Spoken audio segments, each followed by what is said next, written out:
gets hard. You know it can get hard sometimes.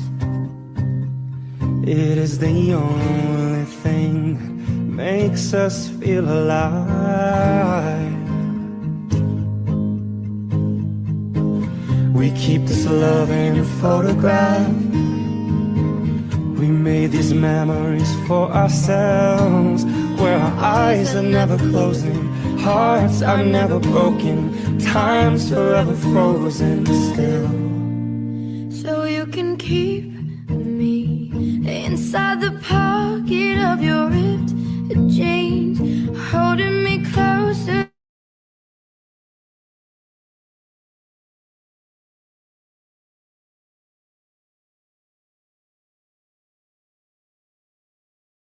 Assalamualaikum, Dr. Hilal.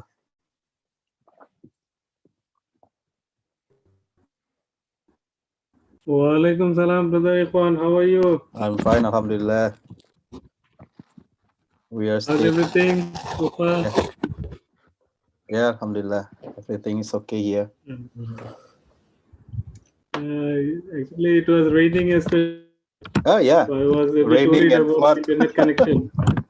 Yeah, in Medan It's especially, very yes. heavy rain, and then it's the rainy season going on. So I was a bit worried about the internet. Yeah. But Alhamdulillah, this morning there is no rain, so maybe hopefully it Yeah. should be okay. So how is everything there in Indonesia? In Medan, actually, in my place, it's okay, but in some area, they got a big flood. Oh, flood. Oh, Yeah, okay. and I think Okay. from the news, I heard like 10 casualties, so 10 people passed away due to We have drowning. many islands, I think. That's the reason, I think, a lot of places. No, it's from the in Medan. We have nearby the mountain area, and then I think it was a heavy rain in the mountainside, and then there was a landslide as well, and then so the the water and the mud, they pass by the city to the seaside, to the Malacca Strait.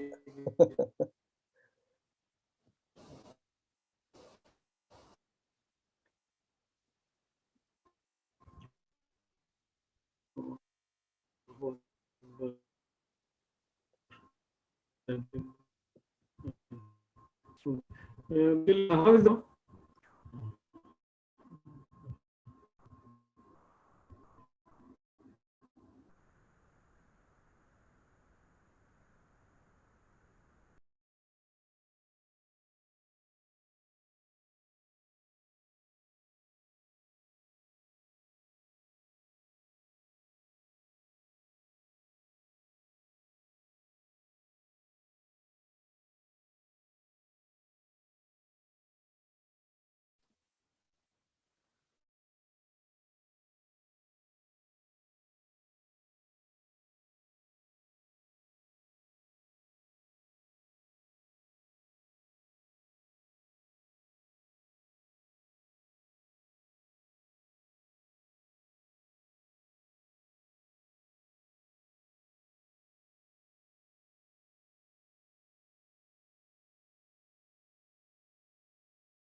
I'm sorry, my connection was interrupted. Yeah, I think it will. Hopefully, it will be many times. This is the drawback of having this online. If your connection is not so good, of your talk, it sounds so funny.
Oke.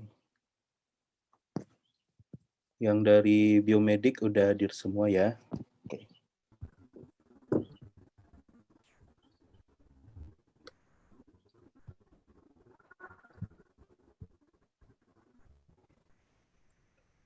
Students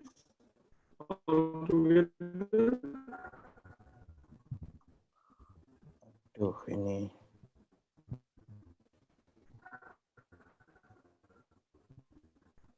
Suara saya kedengaran nggak ke sana ya?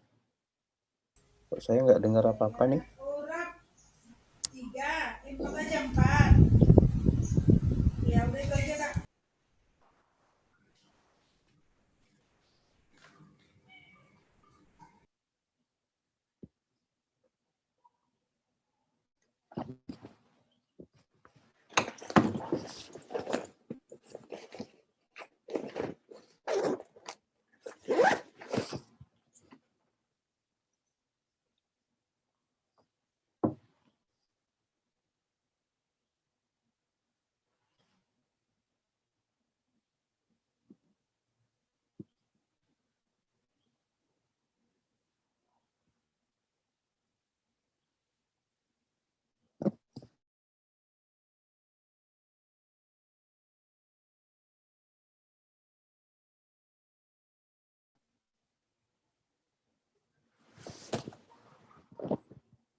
Oke, mungkin kita mulai saja ya.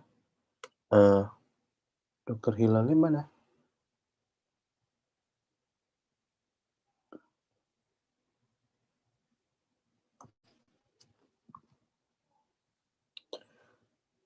Oke, jadi hari ini kita kuliah tentang GCMS, nanti tentang tekniknya. Itu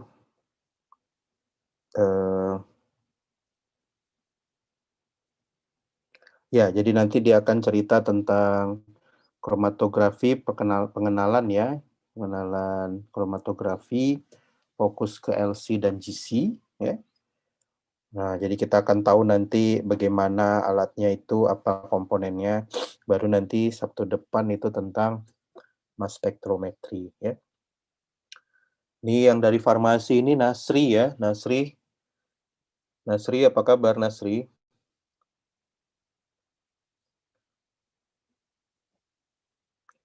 Suara saya kedengaran nggak? Dengaran, Dok. Dengaran, Dokter. Nasri, teman-temannya yang dari farmasi boleh diundang ya, ini topiknya kayaknya sesuai untuk farmasi. GCMS. Ini Dokter Hilalnya malah yang tercampak keluar ini.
Assalamualaikum Wan.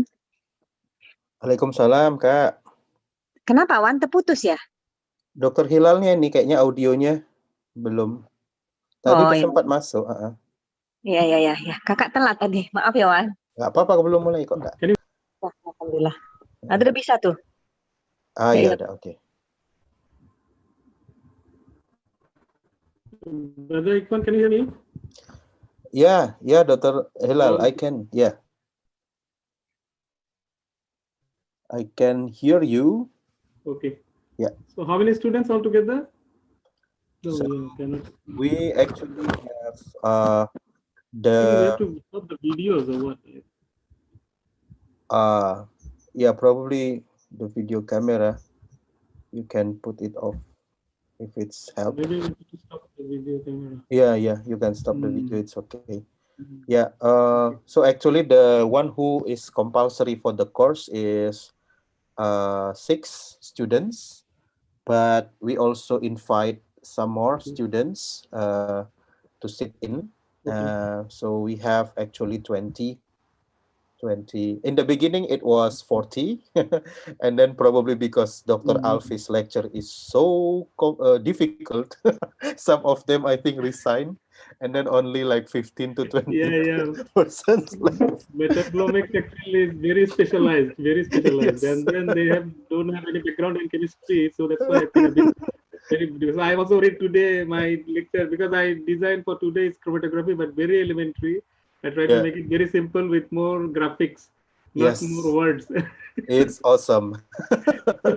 So I try to make it, because from experience I see that wording students get confused. So I try to put as much graphics as I can. I'm not very good in graphics, but I tried. So I hopefully they will understand.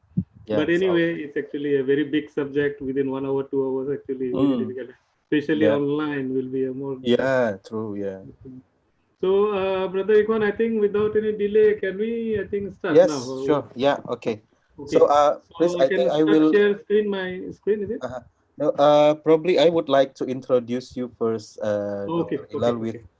We have also here joining Prof. Dina Kamalasari. So, Prof. Dina is our Vice Dean for research, community service, and collaboration. So, Dr. Dina also. Assalamualaikum Prof. Hilal. Assalamualaikum. Waalaikumsalam warahmatullahi. Yeah. Prof. Dina, how are you, Prof. Dina? Oh, I think connection. Yeah. Yeah. So Prof. Dina is Prof. Dina and I. It's nice to meet you. Yeah, Prof. Dina and I actually have research going on now with Dr. Alfi, and then we also very excited also to invite you for the future activity for also collaboration later on. So I have talked to Prof. Dina to set also to for collaboration with you in the frame of IIUM and USU collaboration. So it's very exciting. Okay. Thank you very much. Thank you very much. And also we have here Prof. Rozaimah Zain Hamid. Yeah. So Prof. Rozaimah, today we have Dr. Hilal. Yeah. She is our senior lecturer in pharmacology department, and she's really excited to upgrade her knowledge about metabolomics. Good morning, doctor. Yeah, and also we have good morning. Dr. Nice to meet you. Yes. Yeah. You too. We also have Dr. Nur Aiza Mutia from Physiology Department, and also Dr. Vita Camelia from Psychiatry Department. So all of us are really eager to collaborate with colleagues in IIUM. Yeah. Very good combination, I think. All the medical and then specialists. But we share the same. But we share the same similarity. We have really little knowledge about metabolomics and GC and LC. So actually, Brother Ikhwan, nowadays we cannot say we have little, because nowadays is the day of that we have to do a combined combination, that we have to have a group. You have to work in a group. So because pharmacologists, physiologists in our our faculty also, they are always asking us to do that part because they are doing the animal part. So, but this part we have to do, help them to do. So, and then we have to also include the statisticians. So this is actually a combined the era of combination. Otherwise, we cannot get very quick result. Otherwise, if I do 1%, so I think this is a good combination that you have that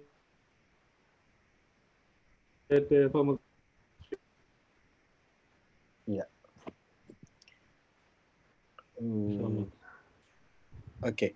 Okay. So yeah. Now with asking for the bless from Allah, God the Almighty. So hopefully today we will have good knowledge. So let's begin our lecture today with Dr. Hilal with saying Bismillahirrahmanirrahim. So Dr. Hilal, please, you can share now your screen. Okay. Yeah.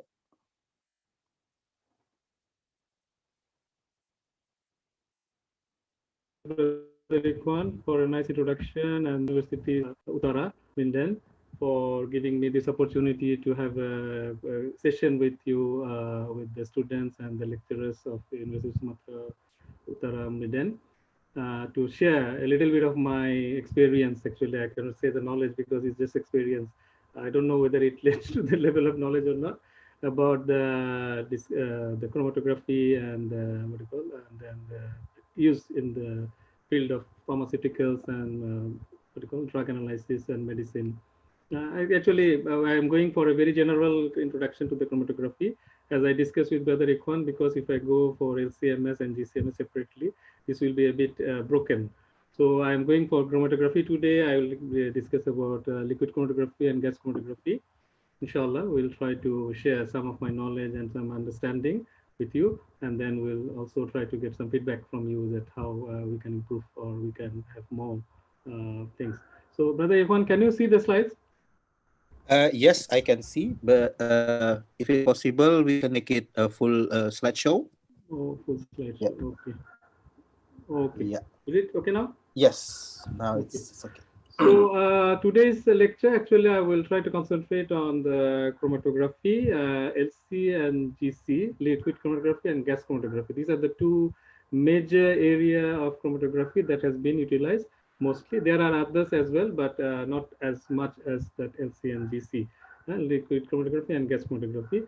And then if we start to look at the content of my topics today, so we'll just about the what is chromatography, and the LC and GC, the comparison a little bit, and separation and mechanisms in LC and GC.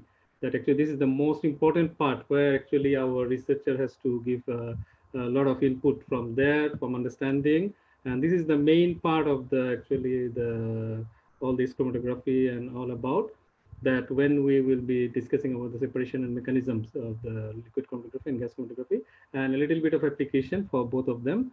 Okay, so this will be the outline of my lectures today.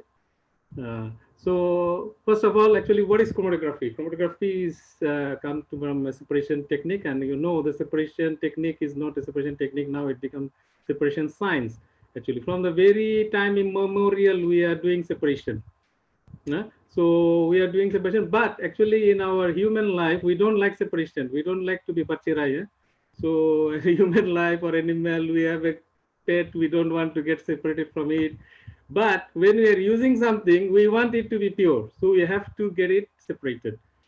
So this is a bit contrast in our life. Actually, we have to carry on together.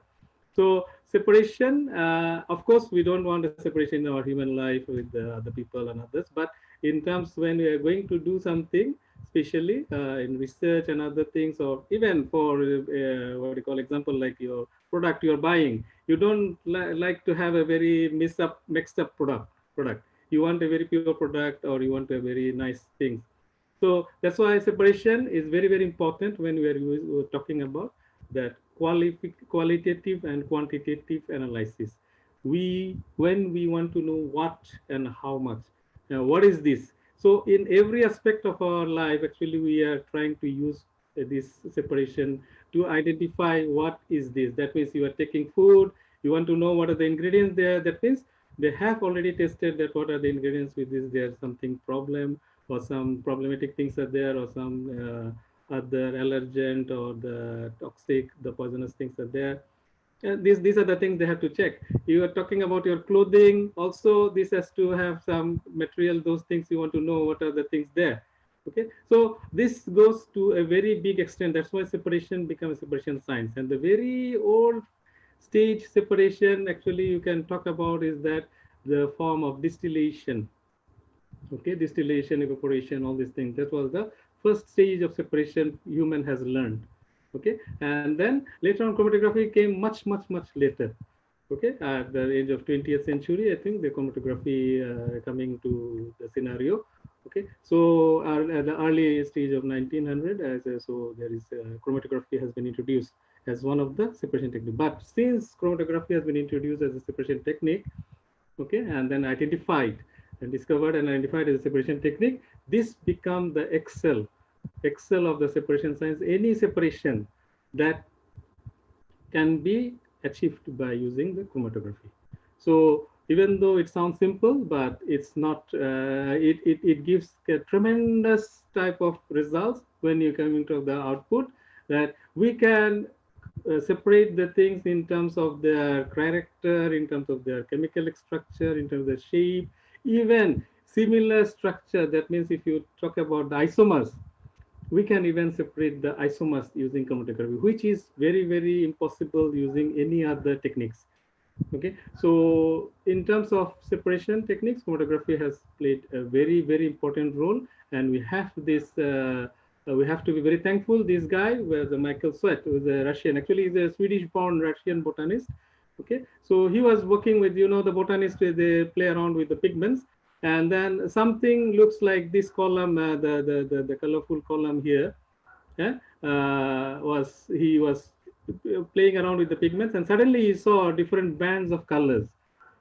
So he could realize, because these are scientists, and scientists has to have a very good observation.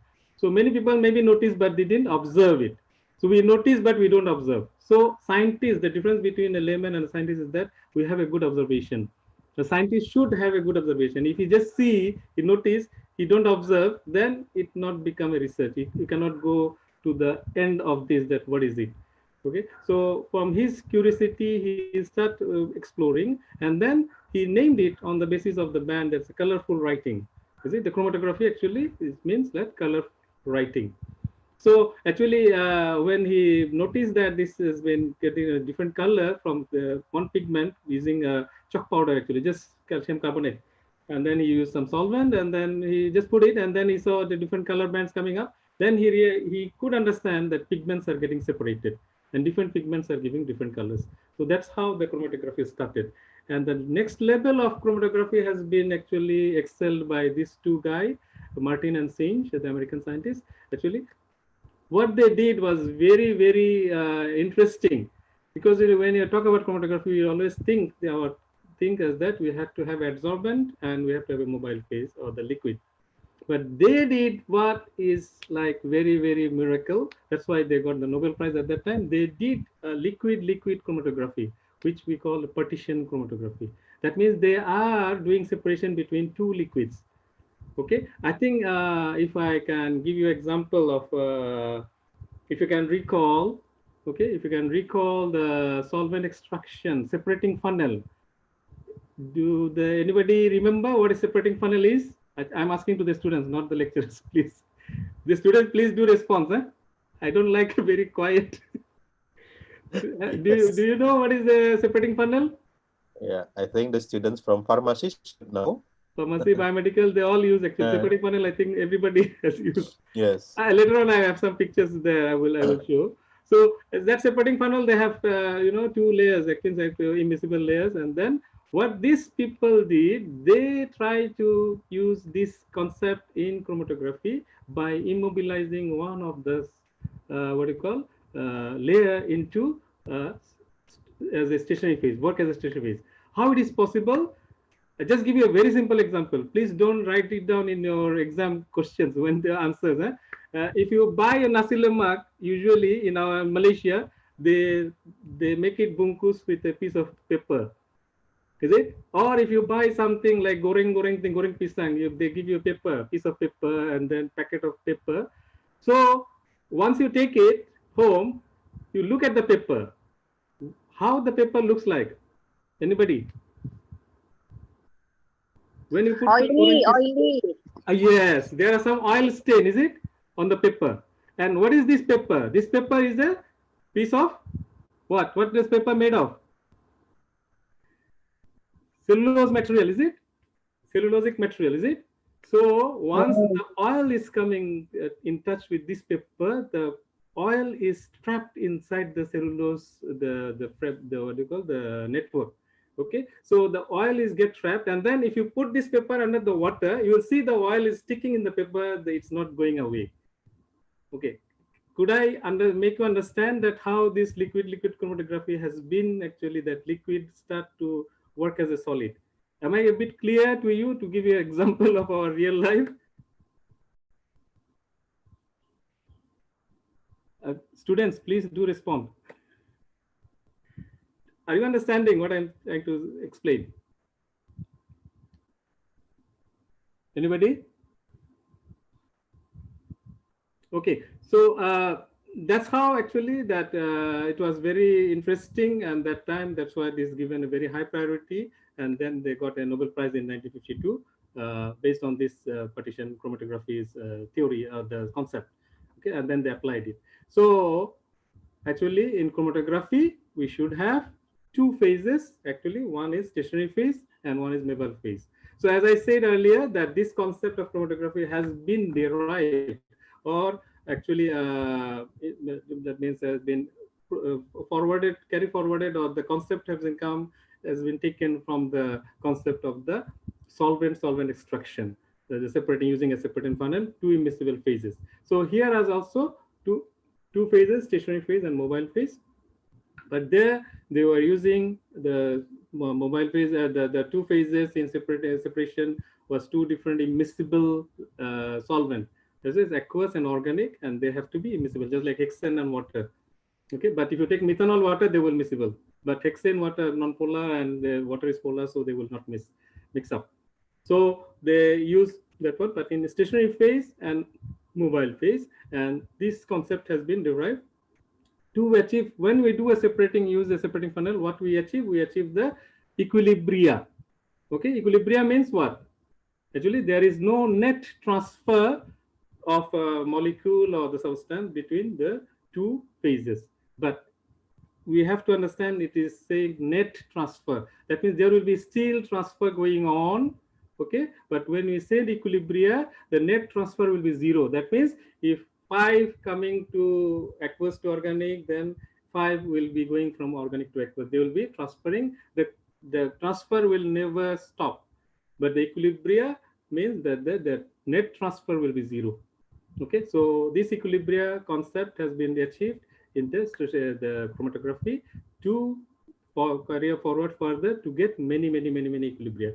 So how it's possible, let's see. So in chromatography we have to understand that we have to have stationary phase, it can be a solid or liquid, separated on a solid, and the mobile phase, definitely it can be either gas or liquid. We can use gas and liquid, any one of them as a mobile phase. So actually the affinity, the affinity of your molecule towards any of this phase will cause the separation. So you see, we came back to the separation again. So the chromatography is a separation process. Why you are using chromatography? We wanted to separate the components, because it is very important for us to get a pure compound. Because there are, I think, the pharmacologists, physiologists, the biomedic students are there. So I think with your background, you know that when we isolate something from the plant, from animal, from where, so it is a very complex matrix. Say if you're talking about the blood, okay, so blood has so many components inside, human blood, okay, especially a majority is the protein. But if we want to analyze the blood of a person and we want to check the glucose, so do you think that it is very easy to identify the glucose from there? It's not that easy, because it is trapped in there, because it is trapped inside a very complex matrix. Say if you take extract of a plant, plant, that means either from the leaf or from stem, anywhere. So if you take in the extract, that will also contain sugars, is it, and carbohydrates, but they are in a very complex matrix. So if you don't separate them, okay, then it will not be understand actually what is the component there. So that's why chromatography become a very useful tool for the beginning of your this research, that when you doing all this separation, you have to use at different types of chromatography at different level, yeah, to understand or to get the things separated and to continue your work for further clarification. So this is some of the classification given in standard for gas chromatography and liquid chromatography. So we'll mostly focus on these two today, inshallah. And there is another one, is a supercritical fluid. Anybody knows what is supercritical fluid?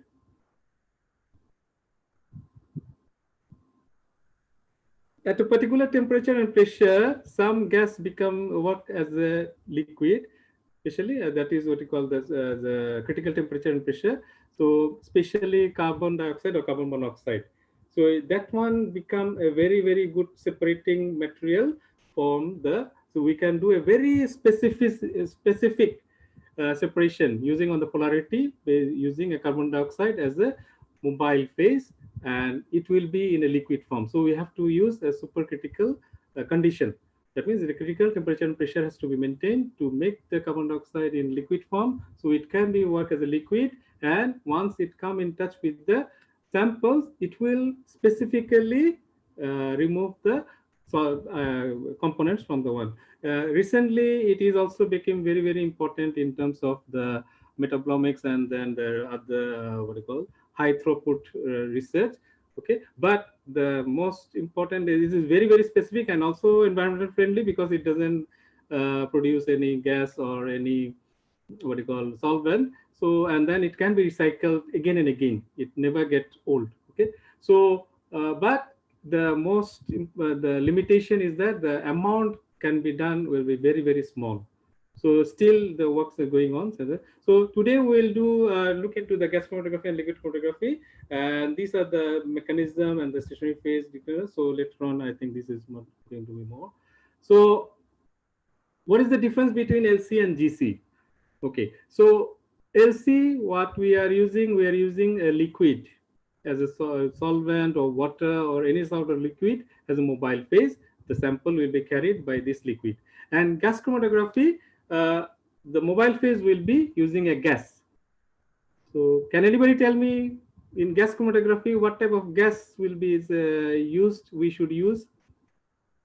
Actually, we have to use a gas that is inert gas. Okay, and then if you can, you know that gas has a very better diffusion characteristics through the samples. That we have a stationary phase. If I put a gas or if I put a liquid, so which one will be efficiently passing through? Okay, the efficiently passing through will be the gas, because this can diffuse easily in any porous material. Okay, but if I put liquid, yes, it will also pass through. It will not be that efficient compared to the gas. Okay, so gas chromatography actually was started before the liquid chromatography at the early stage, and gas chromatography undoubtedly give a better output, better separation compared to the liquid chromatography. But there is a big but there. Why? Because this gas chromatography, you have to have the sample in gaseous state. Okay, so that's why the gas chromatography cannot accommodate most of the samples, even though it is better, much better in terms of separation compared to liquid chromatography. But gas has the limitation that your sample has to be in a gaseous form. Okay, so but we know some of the volatile components, they are in gaseous form at room temperature, but not all of them. So we have to use a temperature. So when we use the temperature, that means at that time, most of the components, most of the organic substance, because you know that we are actually living in a normal environment, that we call it room temperature or ambient temperature. Most of our things are stable at this temperature. But if we use gas, then most of them will become not very stable. So thermally stable or thermolabile. So that's why gas chromatography cannot accommodate most of the samples to be analyzed, because the requirement is that the sample has to be in gaseous form. Okay, so in some cases, most of the cases, the things when you have try to be in gaseous form, you heat them, then they will break into components, so we not get the pure the original compound. Okay, but especially for oil and all this substances like essential oil and then high compound oil, fuel, all these things are high, but they have a high boiling temperature, and some of them they just can be gaseous as a room temperature. So those things is no problem. They can maintain their entity when they are in a gaseous form. But that's why the liquid chromatography become more and more popular, and then because we can accommodate most of the molecules in room temperature, and then we can use the liquid chromatography for a separation. So these are complementary. We cannot say this is good, this is bad. Because some of the samples is very, we have to use liquid chromatography. Some of the samples we can see, we should not fight. We should not fight that this one GC is better than LC, LC is better than GC. We have to kind of with strength and weakness of this. But what is our job? Our job is to find out any ways that can give us a better separation and we can get a good result. Okay, so we have to complementary. So wherever it is required, we use GC. Wherever it is required, we use LC. But for the information, that GC is, even though it is much better in terms of separation, because you know that gas is very good diffusing as a diffusibility through the stationary phase, because your sample has to go through the stationary phase to get the separation. Okay, so that's why the gas is give you a better result compared to the liquid chromatography, but the accommodation for the gas for the samples, the number of samples is not really very feasible in the conditions it required to be the samples. So that's why liquid chromatography become more popular. So here I can see that we have seen a very long column. These are the what do you call the production based column for separation of natural products and others. Okay, so here this column is filled with the white substance. You see, these are the stationary phase or the silica, mostly are the silica gel, and then mobile phase should be some solvent, either maybe water or any polar or non-polar solvent starting from. So liquid chromatography, the mobile phase can be anything that can be accommodating with the stationary phase. Okay, and also that will not create an adverse effect to your sample.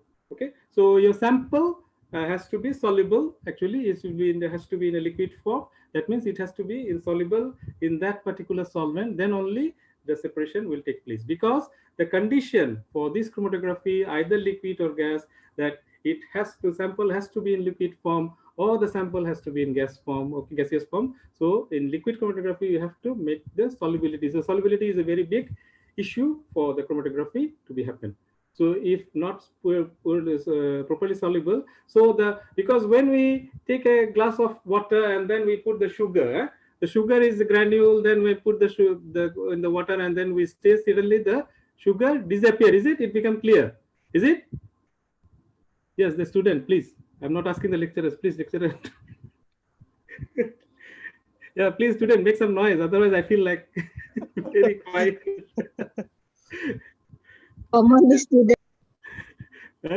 No student. Students probably, if you don't really get the information, please simply ask. So if you think that Dr. Hilal talk too fast, others putting on the chat board, I think, because I prefer they can speak. Okay. Anyway, yeah. I try to be interactive. Otherwise, so Dr. Hilal, I would like to ask questions. Probably. Yes, please. So about the GC, so gas chromatography. Yes. So basically, we have the samples, and then the samples in gas chromatography. Yeah. So the samples has to be induced to become in the gaseous condition first, right? Yes. And then afterwards, you have to put in a solvent, okay? Solvent, and then when you put in later on, when I talk about the gas chromatography instrumentation part, we'll see they use the heat. There will be a temperature controlled area where the injection as well as the column, the stationary phase will be there. Okay, so the separation will be taking part in a high temperature because you have to maintain them in a gaseous condition. You cannot just leave them at a halfway. Is it? So the otherwise it will get sample, precipitate.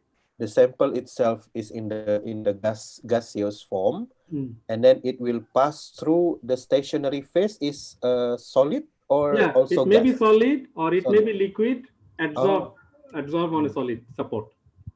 Okay, so then they trap some Yes. of the It's just like if you take gaseous. a piece of blotting paper and take a piece of saw some colorful things there or the water or something, the soak, is it the water soak into the one? So once this sample is passing through that stationary phase, so they will be get trapped.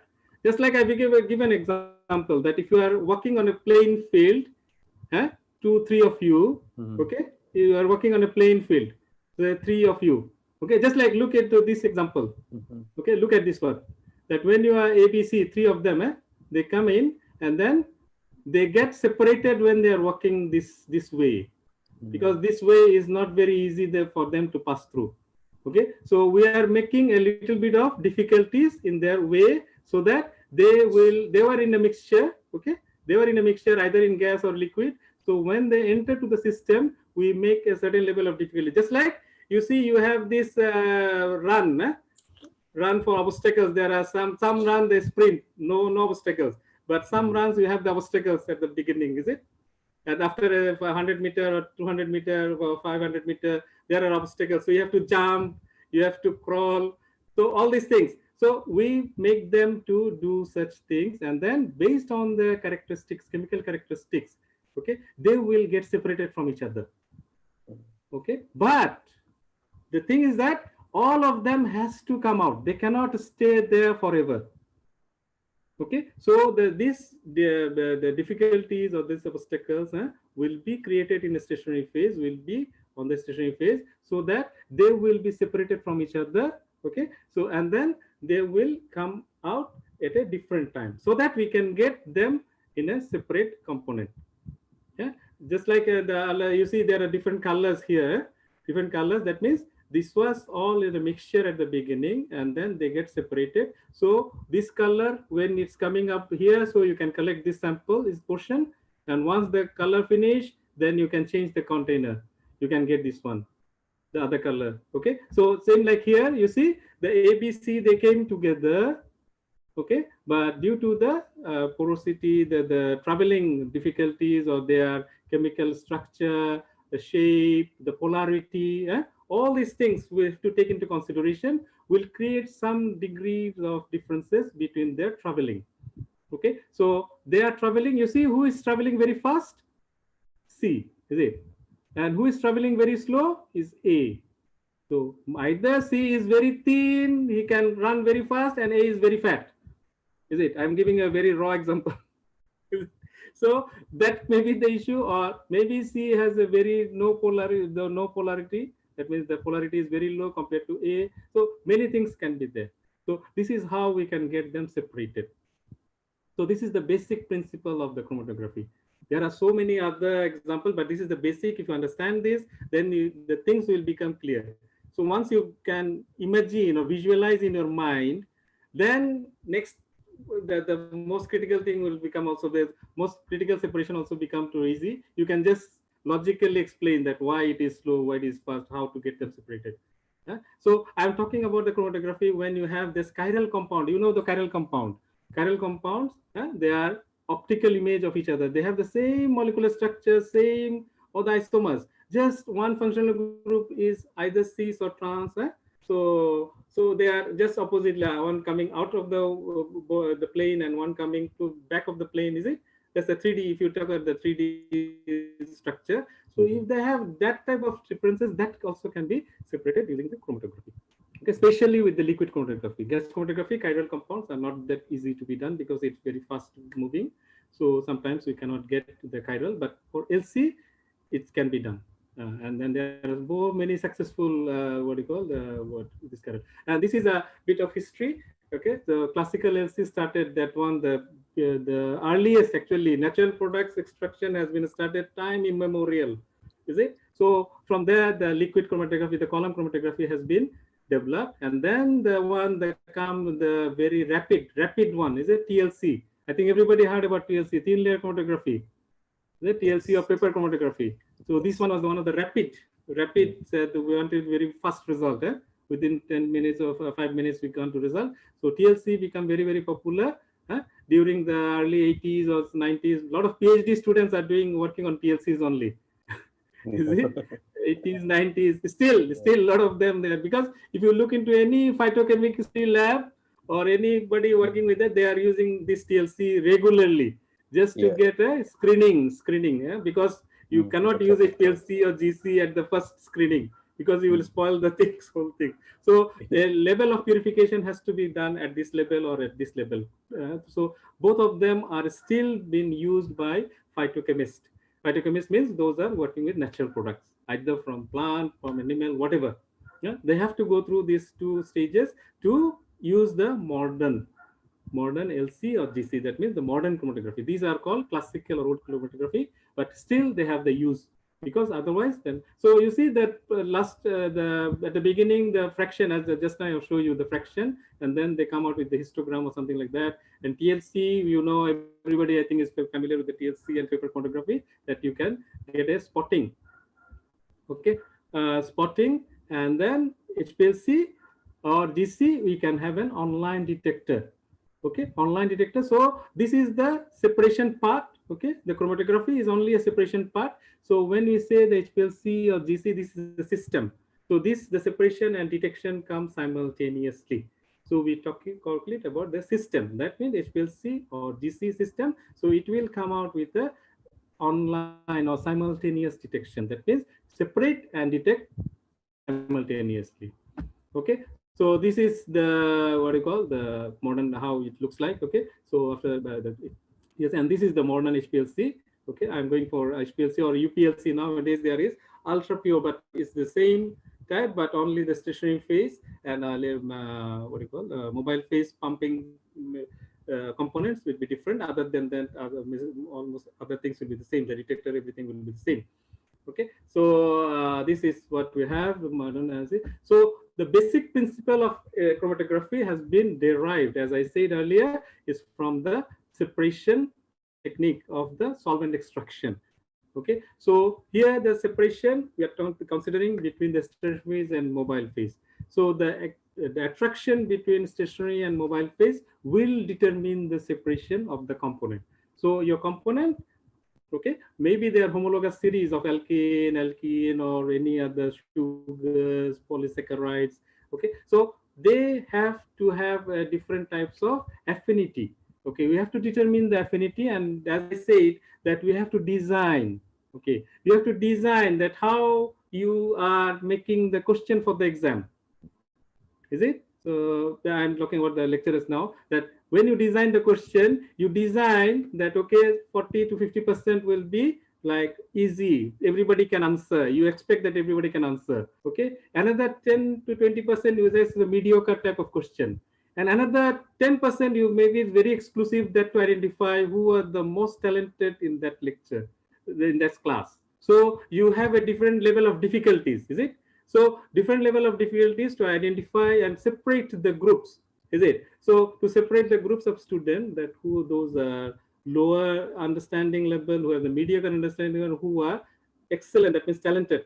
They are highly talented, they can go. So same like here, when we design a chromatography, we have to also understand the components we are working with.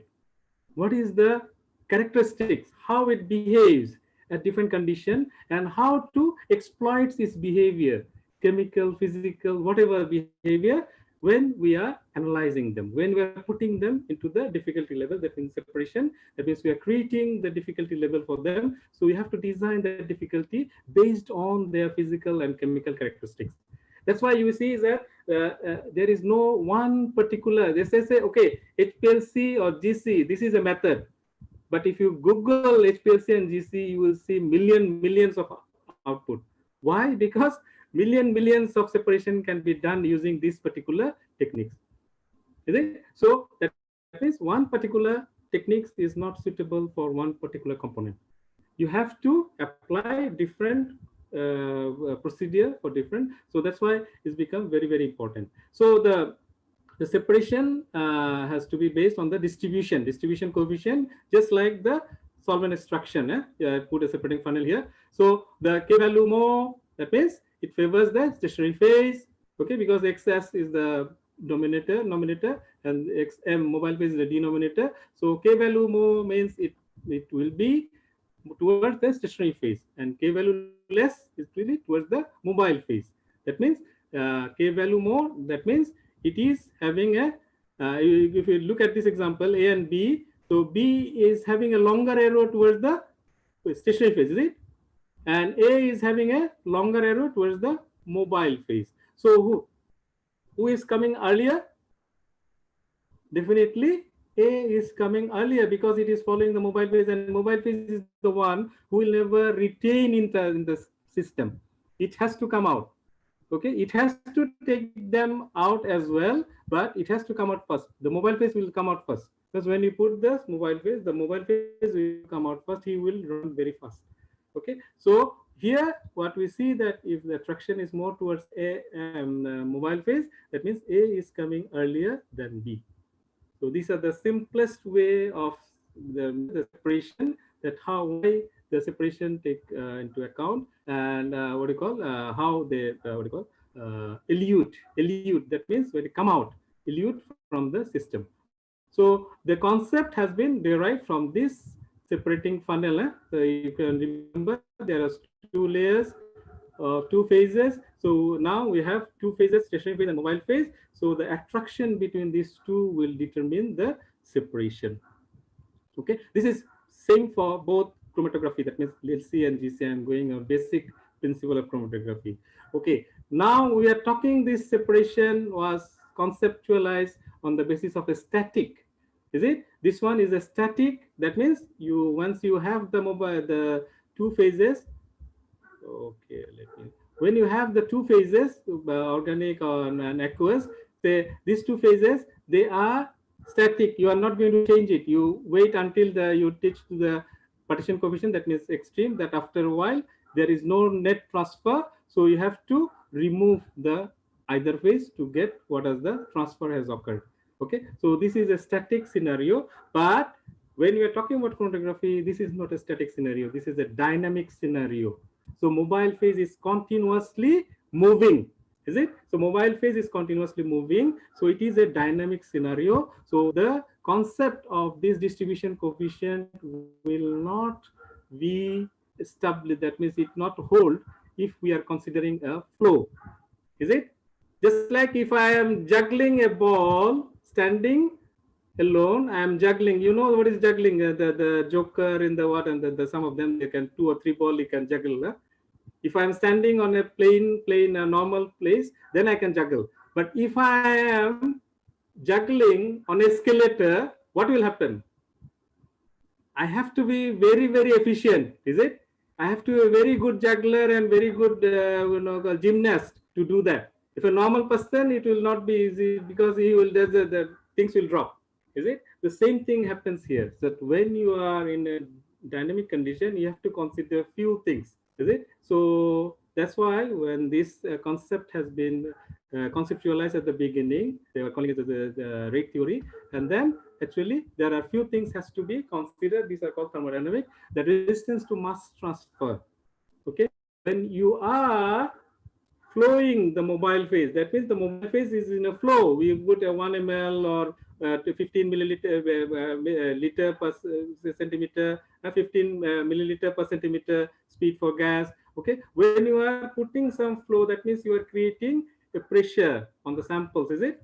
So that the samples will pass through, is it? But when you are putting a pressure, what will happen? The time given to what do you call, to do the separation between the exchange between stationary and mobile phase will be less. So there will be, if the flow is very fast, then the separation will be almost zero, because it is following the pressure of flow. So it is not getting enough time to have a. So if you are talking with somebody, okay, so face to face, you are standing, then you can easily talk. But if you are jogging and talking, you see how difficult it is.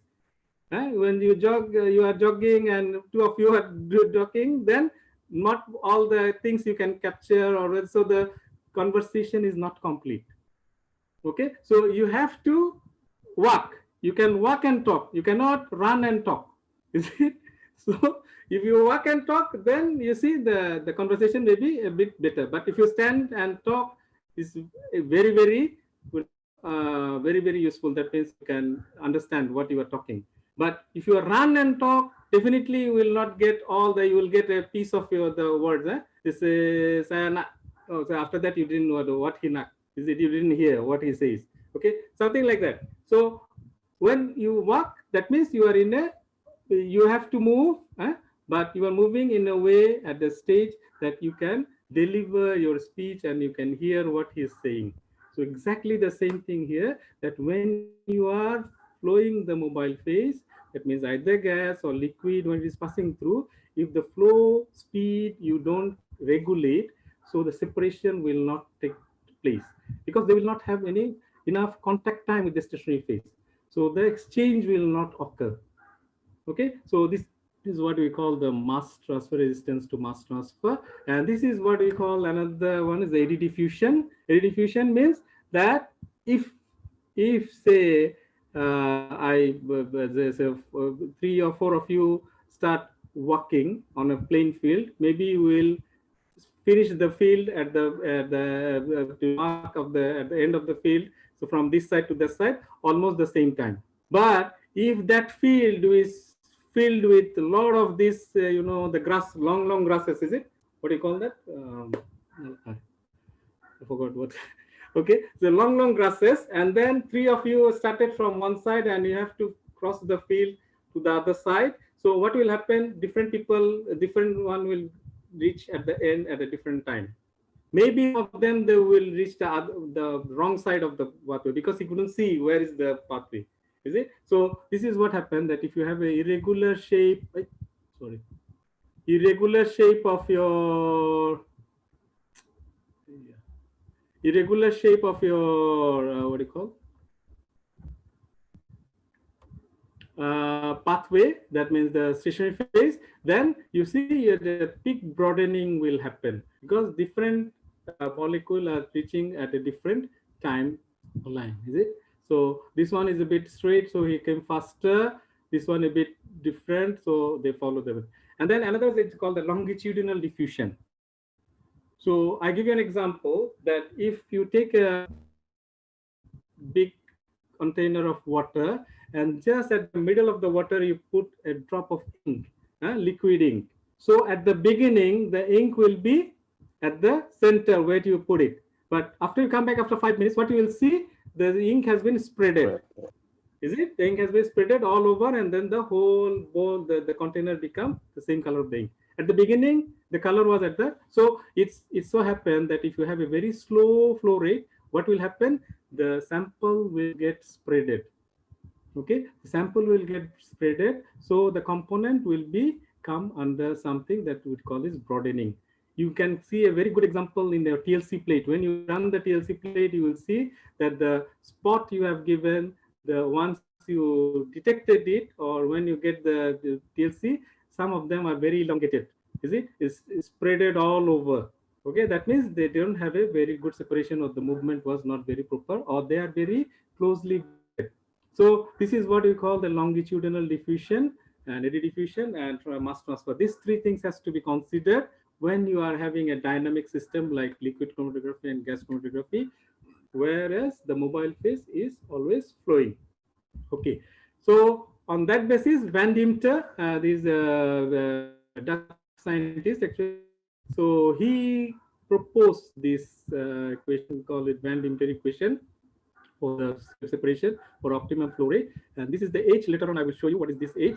This is the efficiency of a stationary phase. This, the lower the value, lower the higher the efficiency. This is inversely proportional.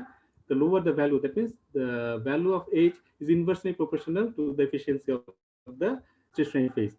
So here you see that 3 different directions.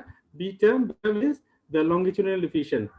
Okay, longitudinal diffusion, when the speed is very low, it was very high. Is it? That means the efficiency is very low. Okay, because as I know, as we said, that this value, if low, is very efficient and high is less efficient. But when you very fast speed, then it become very good. Okay, but for the what do you call eddy diffusion, A term, okay, eddy diffusion for the different pathways, it will become static after a while because everything is going on smoothly. And then the C terms goes this way, that if the flow rate increase, then it become very high. Is it mass transfer? Okay, mass transfer, if you give more time, then the mass transfer will be more. So if you give less time, then there will no mass transfer. So ultimately, you have to get a resultant. You will not get an absolute. So we get a resultant, or what we call this optimum. We are not saying the maximum, is it? We are not using the maximum word. Here we have to use the optimum flow rate will be this one to get a very good separation. This is the lowest point, what is the lowest value of the H. Okay, so to calculate these terms, actually we have to understand that. Okay, now we are giving an example of the LC, that if we are using different type of particle size, yeah, so 3 millimeter, 5 millimeter. So you see, you look at the Van Dimter plot. Okay, so the best one is given at ultra high, when you have a micron level, okay, the particle size will be having a critical plate height, that an H value is very, very low. That means this is efficient. Okay, this is very efficient because it is less efficient, and this is the least efficient, we cannot say. So now we are going for of mechanism followed in chromatography. There are few, actually there are even more actually, but I'm just most important to the adsorption, partition, ion exchange, side exclusion, affinity, bonded phase, normal and reverse phase, supercritical fluid extraction. So, but only these two are been actually, adsorption and partition can be accommodated by GC, others cannot. Okay, so this is a schematic of HPLC. Okay, so we will think about this mobile phase and stationary phase. So that's why I'm saying this is the column. So this is the HPLC system, how it works. So you have to have a solvent, okay, solvent reservoir, and delivery system is a pump, and then we have the stationary phase. So the stationary phase will separate on the basis of the chemical and physical characteristics, and then it will come to the detector. Okay, and then this one. So from here, what we can understand, which one is the least what do you call retained, least retained by the stationary phase? The C, is it? Because C come out very fast, is it? If you take the time, this is the time, so C come out first. That means the C has been least retained. That means C is more attracted by the mobile phase and least attracted by the stationary phase. And then in terms of comparison, then is B, and then A is the most retained. Okay, so this is what we call the output HPLC system. So we have the separation as well as the detection. We call it HPLC system. LC also and GC similarly. So here is a bit introduction about the, because we are talking about the mechanism. So we have introduction that most widely used phase is the silica. Okay, salicylic acid. So when you combine the silica has a complex structure like this, very composite structure. This is what then you will see that there are two types of bond, silanol bond and siloxane bond. Siloxane bond and silanol, OL, okay, or alcohol, because OH group, the free OH isolated hydroxyl group, silanol bond. So what is the issues of this OH? Anybody can identify? Polarity. Yes. Why polarity? It's OH.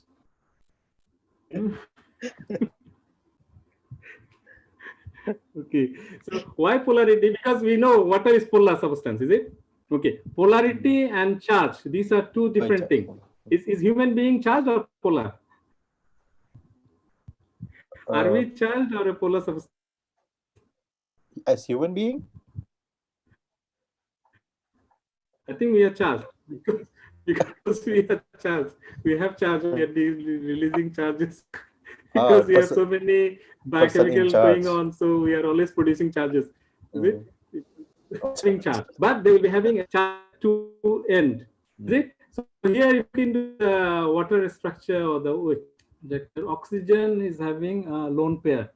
Is it? Two pairs. Oxygen having two lone pair. Is it?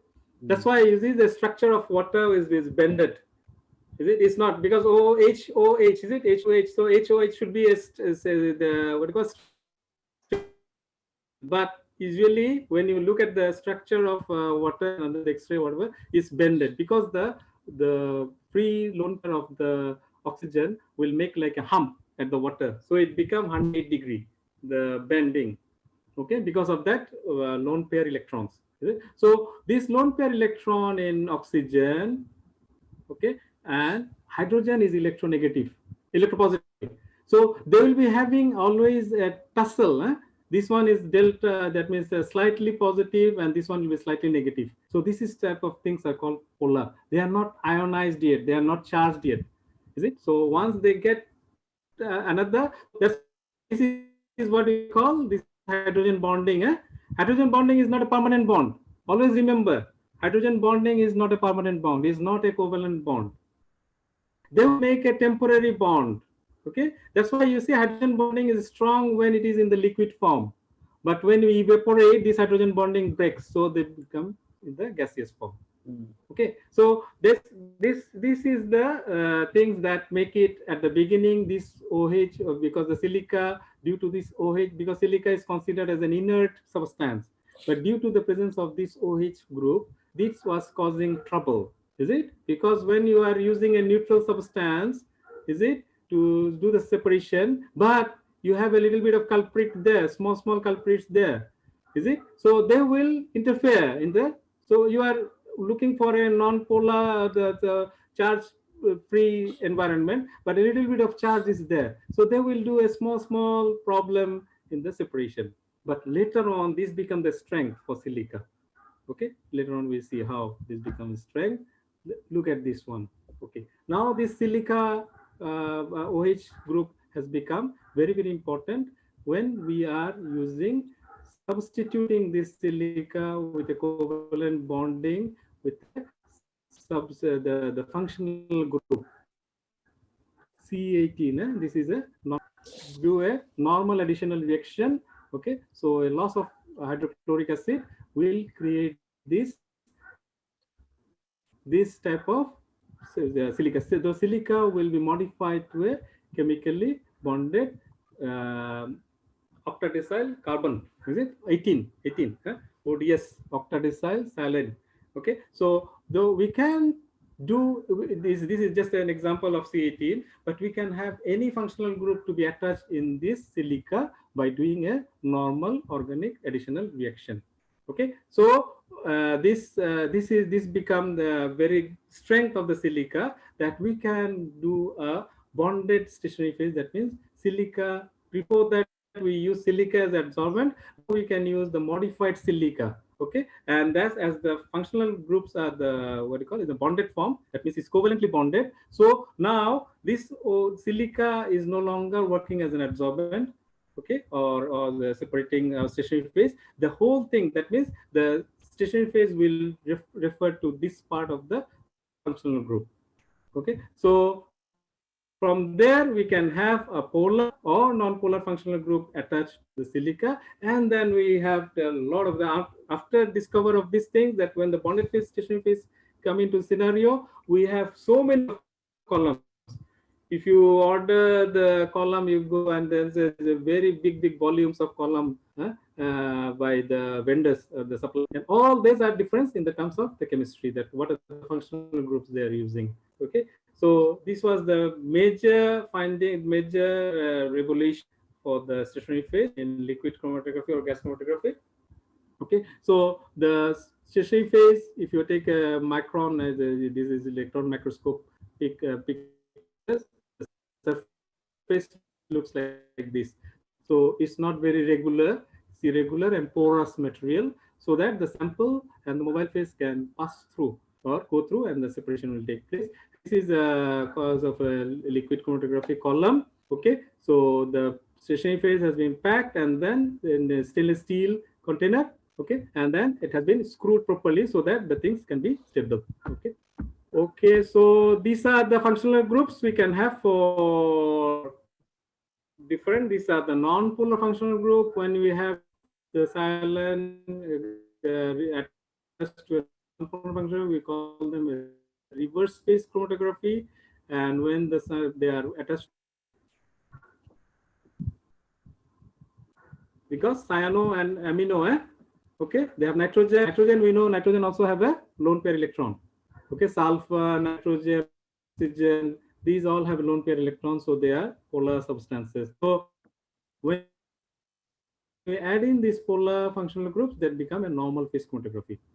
So this is a normal phase chromatography stationary phase. Okay, we put a polar stationary phase.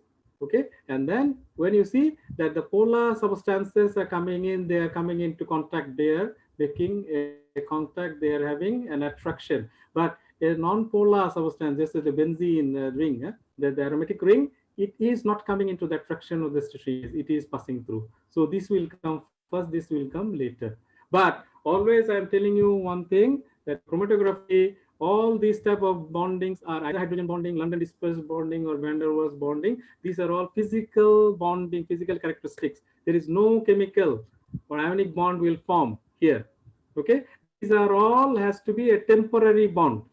Just like in this world, we come for we came from Jannah and we go to Jannah. So this 70, 60, 70 years or 100 years maybe, this is a temporary. So this separation, this what do you call, the attraction cannot be permanent. If permanent, will there be any separation? No, there will be no separation. Is it? They will all stuck here, and then ultimately you get your column damaged, your stationary phase is damaged. Okay, so we have to put into a scenario that these type of bondings are not really very permanent bonding, not covalent or what. This has to be all temporary bonding. Okay, and this is a reverse phase. Reverse phase chromatography, your non-polar substances are attached to alkane chain. These are aliphatic alkane chain. Okay, so C18 or C18. C means 8 carbon. CH3, CH2, CH2, CH2, 18 carbon, so 18, or C6, C8.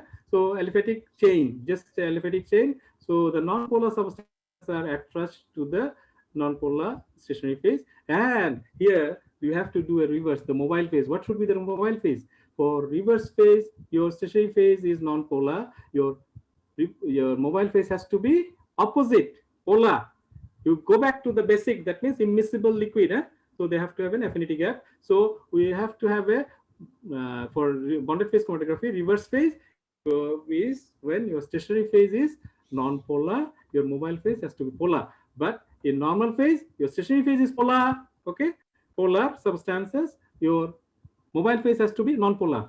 If your mobile phase is also non-polar, then what will happen? There will be no separation. We'll look at, some will go here, there will no definite separation. You have to be reversed. You have to be opposite from the stationary phase. Okay, so normal phase, actually, if you look into the normal phase, why it has a less popularity than the reverse phase in terms of usage? Why? Because normal phase is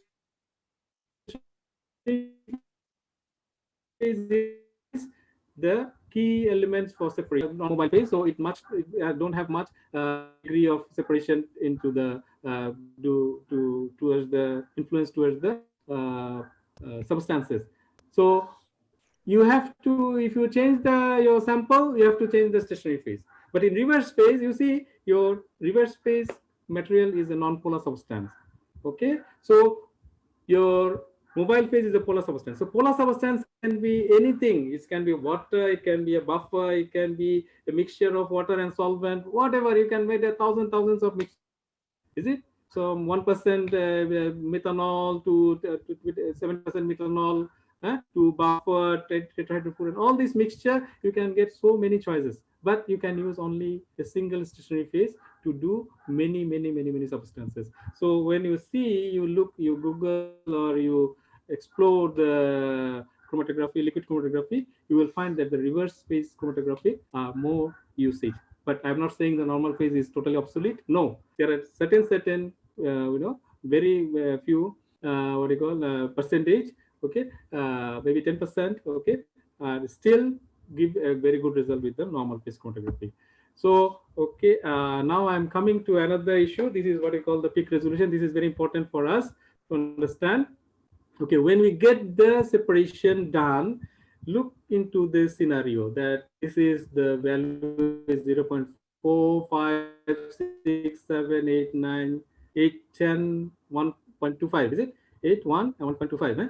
So you see that at the beginning, we just got one output, is it? But there are two components inside. So we don't know whether this output was okay or not. Okay, so we have to do a resolution. Just like you have the camera. So if you're talking about the camera, the 80s, phone camera was so blurred, the picture, but now you have nobody buy a, what do you call, digital camera anymore. Everybody using the mobile phone camera because the mobile phone camera is so good, and then you can take a so resolution. So resolution become very high. That means the sharpness of the picture, and then the clarity become very high. Okay, so here in chromatography also we have the resolution, and this is the formula for resolution. Actually, there are other ways to calculate it, but this is just to make sure that what are the factors that affecting the resolution. So one of the factor is the number of theoretical plate, N. Is the number of theoretical plate, and K is the retention factor. How long has been retained by the stationary phase, and alpha is the selectivity. Selectivity is that if you have two components, the retention factor of this one and retention factor of the ratio of the retention factor by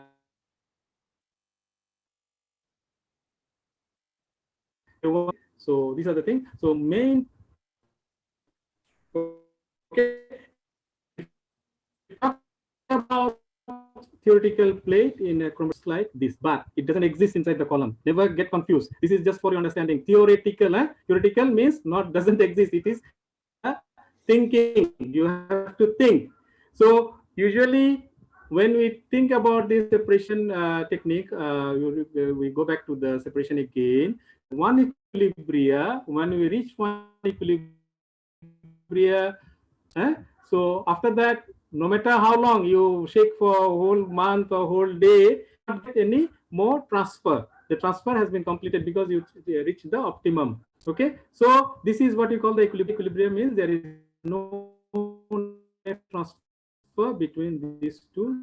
That means the phases. That means the sample has been already distributed according to the coefficient, the distribution. What you call, but if we want to increase that one, we call it multiple solvent extraction. Multiple extraction, that each time you separate and then you remove one of the phase and then freshly put the another phase. That is what we call successive or multiple extraction. By that we can remove most of them. They say if the distribution coefficient is a 5, okay, so if there is a 10, there's 50%. So if there is a 10 milligram of 10 ppm, 10 units of the sample was in the water. So at a time you can get only 5 of them transferred. Okay, so when you remove this part, okay, and put a similar amount of the new fresh part, and you do the equilibrium, it will reach again 50%. So now it was 5 remaining here, so it will go 2.5 again here. Okay, so by changing this upper layer, you can go until to the 99.9%. So you have to go 2 to 3, 4 times. Okay, based on the distribution coefficient. So how many equilibria you have got? So you have to get few equilibria to get the full amount transferred to one phase to another phase. Okay, so in chromatography, okay, so when you start, this equilibria will take place in every distance it crosses. Okay, so the sample, because the mobile is continuously the sample, and sample is passing through the column for the stationary phase. Okay, so it reaches the first equilibrium after crossing this distance, second after this distance, third this distance, 4, 5, 6, 6,000, 100,000, okay, 1,000, 10,000, 20,000 can be. Okay? So this is what we call the height or age, the plate height or thickness or height equivalent of the theoretical. Just now we have seen in the Van Dijk equation the age. This is what is age. So this is equivalent to one theoretical plate. One equilibrium is one theoretical plate. So this is the thickness of the theoretical plate is called the age, and the number is high. That means the efficiency is better. Okay, so you look into this two chromatogram, you see the separation here is poor, separation here become better because the theoretical plate, this one is the less. This is how many? 1, 2, 3, 4, 5, 6, is it? And here we have 1, 2, 3, 4, 5, 6, 7, 8, 9, 10, 11, 12, whatever. So almost double. So you see that this separation become better in this area. Okay. So I hope this is a very critical and difficult part of this chromatography separation theoretical plate. So I hope I can explain it properly. If you have any question later on, we can discuss, or you can ask now. Any confusion about that? That how we conceptualize this theoretical plate from the solvent extraction equilibrium. Okay, this is how we are getting it. So, and this is how, what is the output we can get, because this is very important in our chromatography to understand that theoretical plate and then efficiency, because this efficiency is largely depending on plate. That means if you have a higher theoretical plate, that means you have many equilibria, separation will be much better and resolution much better. Okay, but if you have a less plate, number of separation equilibrium less, separation much.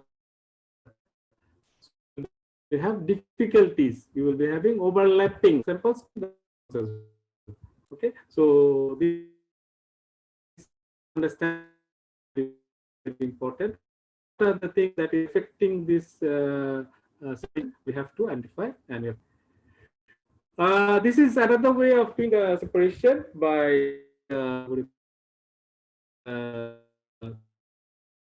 especially in liquid when we change separation. Okay, this is 90% B always go for organic, very soluble, lipophilic. They are not hydrophilic, lipophilic type. Organic substances are like dissolves like. If you remember the quotation given by the Morrison and Boyd in organic chemistry, like dissolves like. That means lipophilic, the organic substances will be more soluble in organic.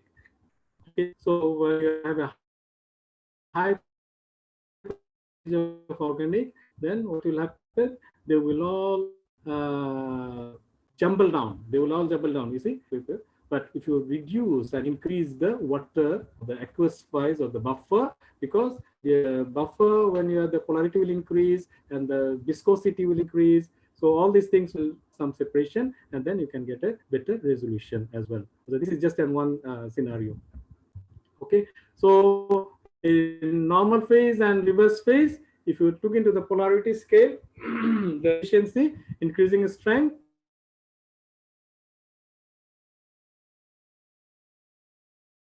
the what reverse phase photography, in terms of the reverse phase, so water most, okay, and then and for normal, hexane is the most non-polar, and methanol is slightly polar compared to hexane.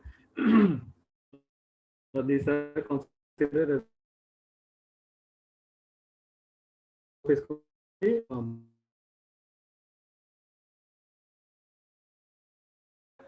show you how the things happen. Just now I have shown 50, that means 50 ml water and 50 ml there is acetonitrile, ACL.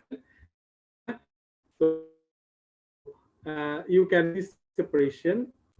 Okay, but if you change a little bit of the composition, okay, so 52 and 48, so you still 100, so you increase the water 52, and so the will increase for A and B. You see 10.9 minutes and 13.2 minutes.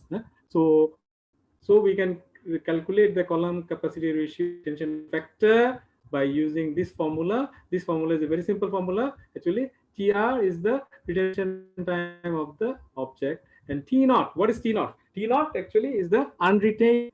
So whenever you are at there is something you are the sample in a retained thing. Of course, your solvent is unretained thing. It has to be. It will not be retained by the phase. It has to pass through. So for the solvent to come out from the station phase, which detector, that one considered as T naught. Okay, so we call it the solvent peak or the unretained peak is T naught. So we have to have a ratio for TR minus T naught divided by T naught. So we can get this K value. K value is the column K. So this will be a constant for particular mobile phase. Your compositioning has to be consistent, and then you K value. K value will not change. TR may change. Okay, time 3.1. Tomorrow you get the retention at 2. Okay, it might change a little bit because your composition, you are making the mobile phase, there's an error in the mixing, or there is some condition in the instrument. So here, so always we have to go for the K value, and the K value has a specific requirement in the pharmacopoeias, so we have to follow. So here just to show you that how the change, a little bit change in the mobile phase composition, then make a change in the retention factor. Okay, so this is an example, another example given to check actually how the also is a prednisolone. Prednisolone is a what steroid?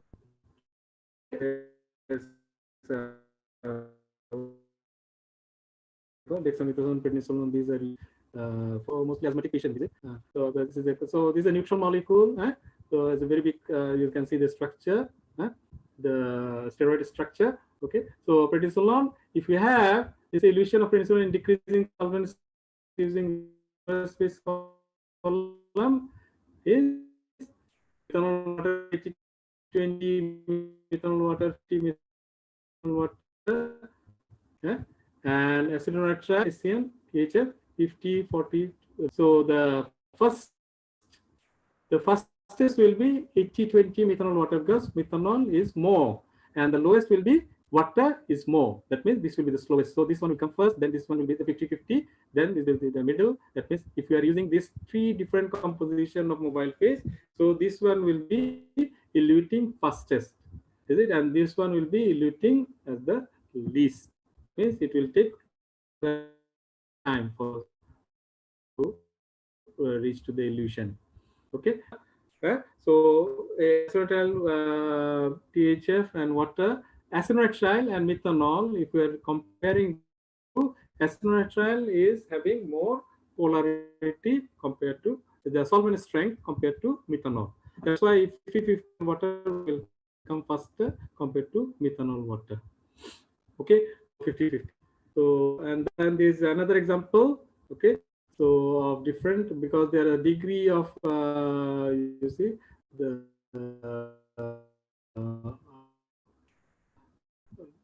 the functional groups has been different, so they come at different appearance at the different time. So prednisolone come first, then betamethasone. Is it?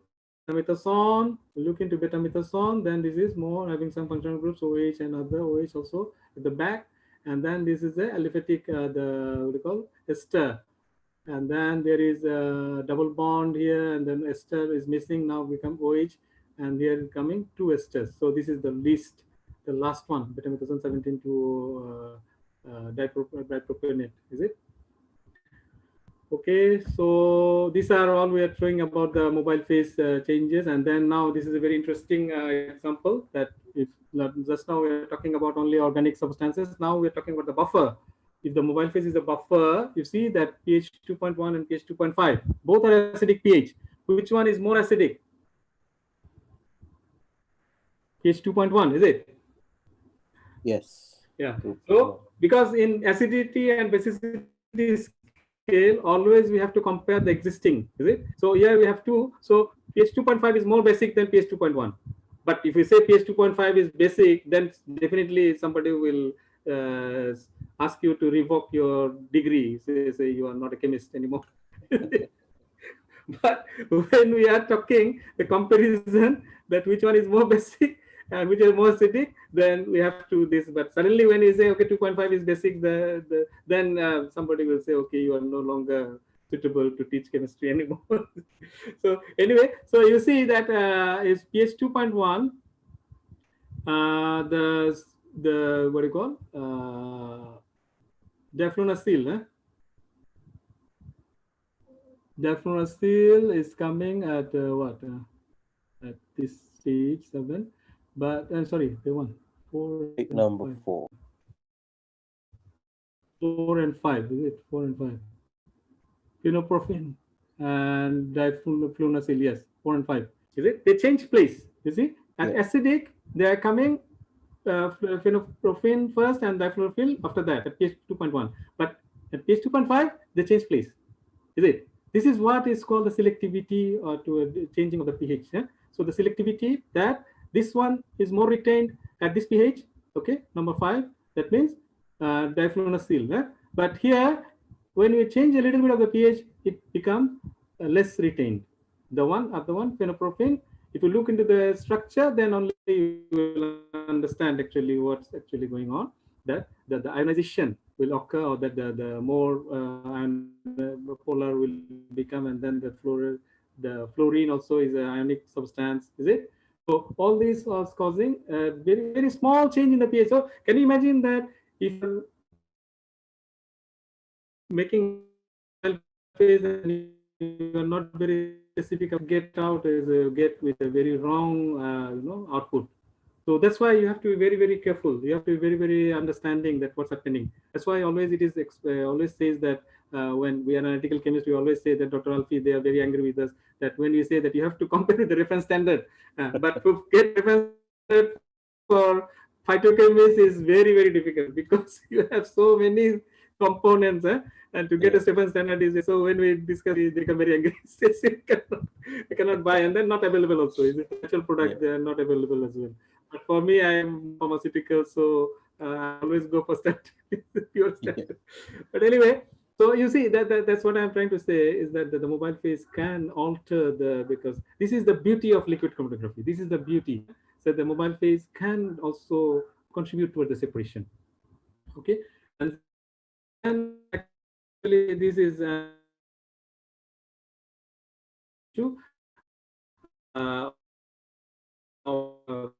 there's separation techniques, and that in terms of mobile phase we can Socratic in stages, is it staggered? It's all over the percent B, that means the A. Okay, so this maintain until to the end, and you see when the separation ends is at 130 minutes. Is it very long? Because they have different types of the K value will be different for different components. So what is done that we can do in a gradient illusion? We can decrease at the beginning. You see they're jumbling down. Is it? They're coming, so we can decrease our so that they can get separated and increase the organic part here because they are well separated. So we can let them closer. Okay, so you see that until 6 to 7 minutes it was 30. Okay, after that it has been changed to 45. Is it? So it takes time here to get stable 45. Okay, so until it takes 5 or 6 minutes. Okay, to 80%. 80% the organic substance, organic part. So this 125 minutes now had become like what?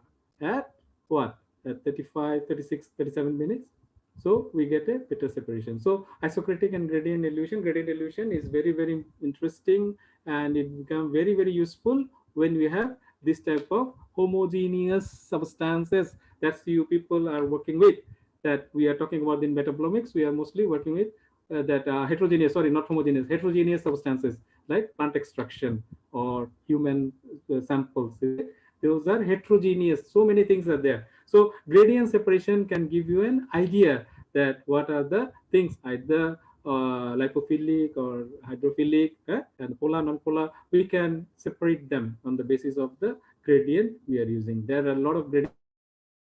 I'm not going in detail of that. Just to give you a simple idea, what does isochromatic? Isochromatic means you make the mobile phase and then you maintain the composition of the mobile phase, and gradient you change with the time. Okay, so a little bit of the detectors. I will talk about the detectors later on. The most useful, suitable detector for liquid chromatography are ultraviolet visible, fluorescence, electrochemical, refractometry for sugars, and others called mass NMR FTIR. These are specific. These are what we call also coupled system, HPLC MS. HPLC NMR, HPLC FTIR, is it? And HPLC UV visible, these are mostly the very common one, that the UV visible we use for detection. And mass, as we will be talking in the next lecture, so I'm not elaborating here more. So the applications, mostly all these fielded, there are others as well, many, see, but we are highlighting most on the pharmaceuticals and food supplements because these are the most critical industries for the human being. Because for our life support, we need food, we need pharmaceuticals. Of course, water, environment, everything, these are one, but everything. They have this, we can use the application. I'm going detail, I'm going some development. At a different stage of drug discovery for analysis. At the discovery level, we have to identify the active component, isolate the component, active component, and then we have to synthesize, is it? Chemical synthesis of the drug component to make it in a bulk, and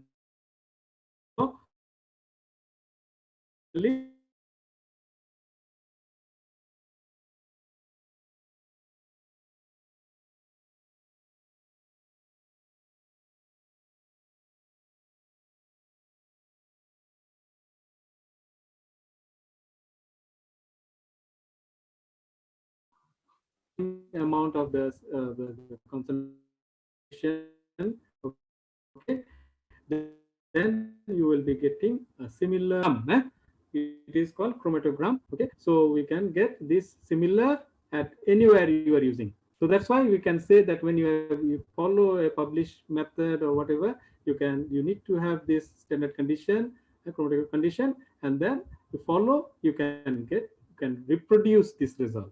Okay, this is the beauty of chromatography.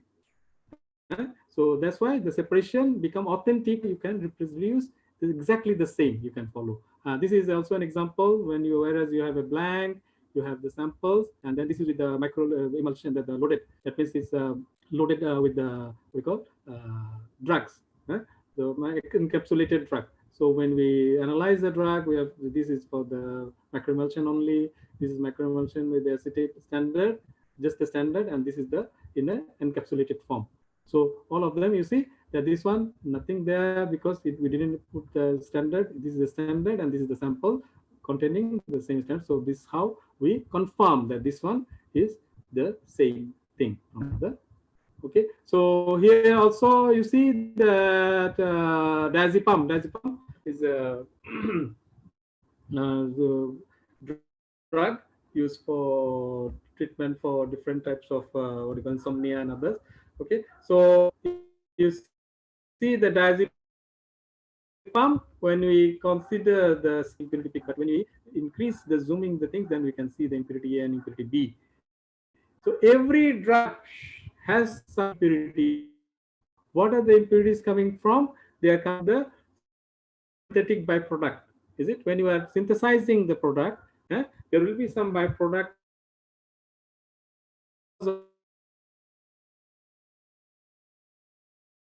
or because the what do you call catalyst there, and because of the action of the there will be some pharmaceuticals. Okay, but you cannot avoid having the impurity. We have to check the impurity level. There will be a certain amount of impurity will be there. You know that as a human being, we are tolerant to certain percentage of impurities. So in the quality control check, they have to also check the impurity. If it is higher than the declared condition, that means we are not, there is a tolerant impurity level in us. So So if it is higher, then reject the batch. Is it? So this one we can get from the like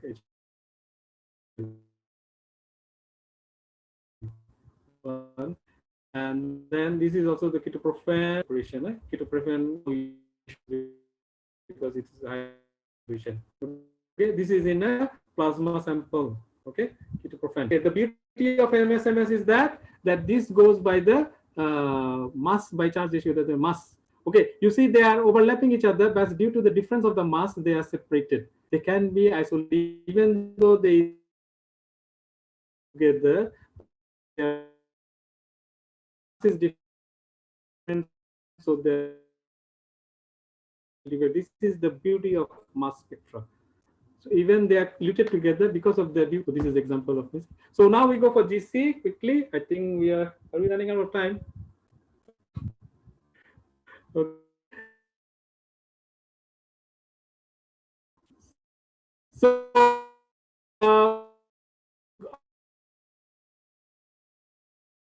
at the okay, want to stop me here or you want to students? Okay, I continue. Okay, so GC mostly techniques most the same. The difference is the mobile.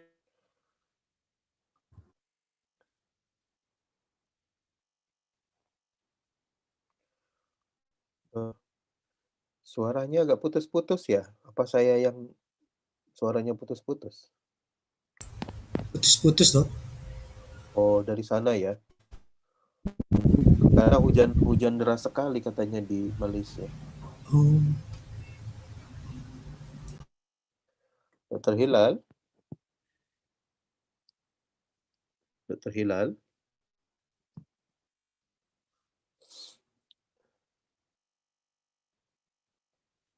Can you hear me? Yes, yes. I Okay. think it's because of the weather, yeah, probably. Maybe. So I continue. Yeah. Yes, please. Okay.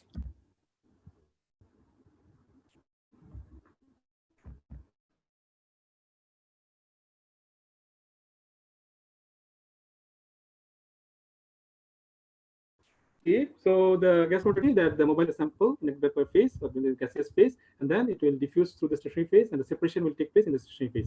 So the interesting thing in GC is that actually that this one, the most majority role will be played by the stationary phase. Okay, this is a direct block diagram of a GC. So this is the carrier gas, that means the mobile phase. Flow controller, that means you have to control the flow. Sample injector, the while you introduce the sample. The column is in a temperature controlled oven, and just after that it is connected to the detector, and then you go to the waste, and then the waste gas, that means the gas will come. Usually they use some filter and other is released to the environment. Okay, so GC mobile phase, separation of performed in a column containing either solid or liquid absorbent as a carrier gas, and partition between the stationary phase and the mobile, same concept of the liquid chromatography. Okay, that has to be attraction to the mobile phase or the stationary phase. Here the carrier is a inert gas, so they will be just carrier, they are not charged or they are not.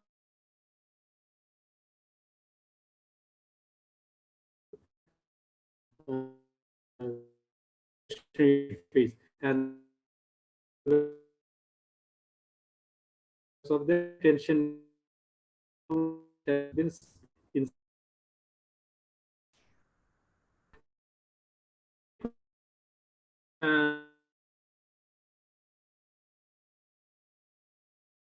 to maintain a very low rate. Okay, is much better. White is the best, but difficult to use hydrogen as a mobile phase. You have a very what do you call, your GC will be having some security device because hydrogen is not usually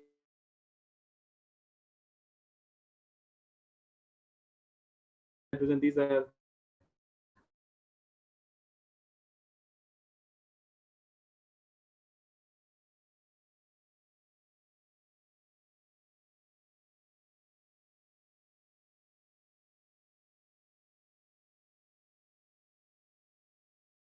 Dr. Hilal, we cannot hear you. Hello, Dr. Hilal.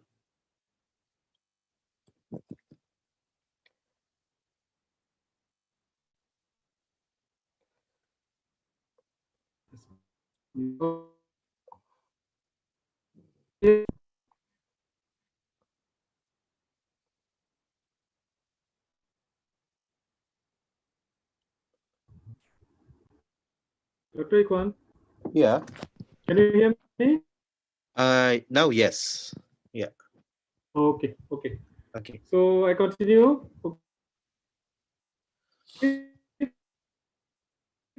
So you can see that helium is a better choice than nitrogen. And the fluoride, you get H values, H theoretical. Okay, but hydrogen have to have a control device that can be security device. Usually, not all the GC come together with that. Okay, so GC is the what do you call? Mostly, it's nowadays no longer AR is used for separation. Okay, so this is how the GC injector port like, and then this is the injection. The sample has been produced, and this is the outer look of the injector port. Okay, and this is how it is. We have to use a septa, just like a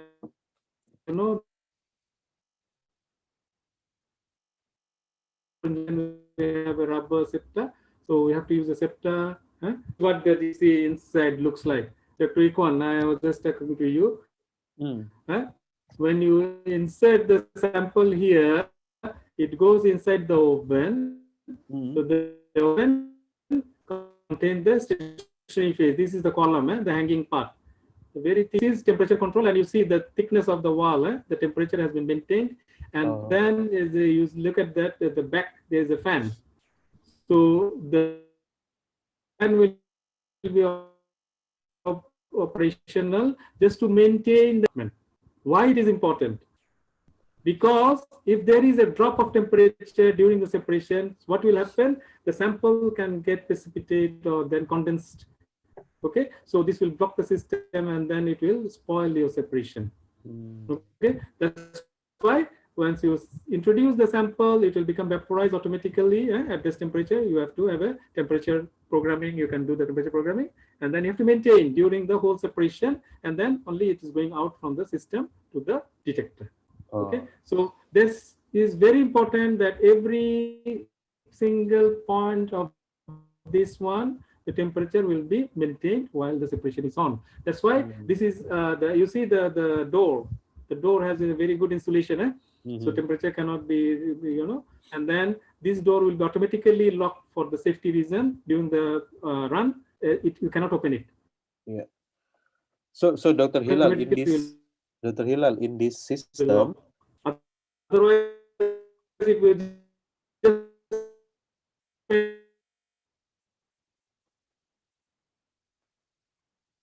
hello.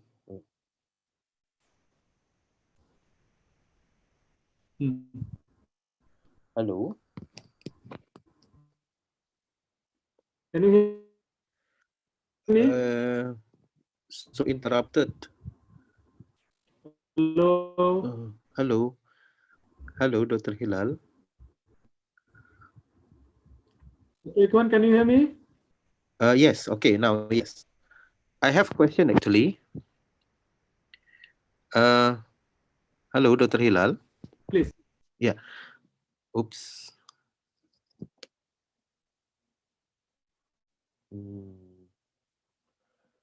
Aduh, jelek sekali sinyal hari ini.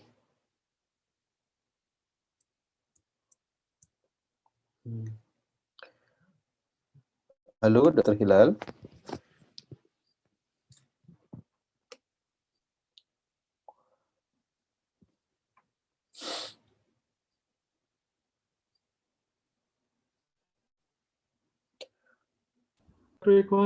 Yeah.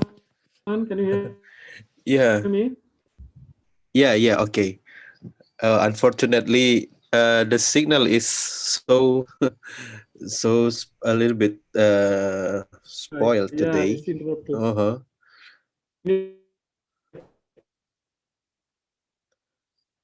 Yeah, it's really hardly for us to hear you, at least for me. Yeah. Can you hear me? Yes. Yeah. Okay. Now, in this, we inject the samples in the chamber, right? And then afterwards, it will be evaporated. So the fan will push the gas into the injection port. Is that that? No, brother. Don't get me wrong. Don't get me wrong. Yeah. So how is it actually? So we the injection port is the place where we inject the sample. No. The fan is different because this one is. Can you see that? Can you see me? The arrow. So this is, you see, is a column. That one, yes. That one is the injection port.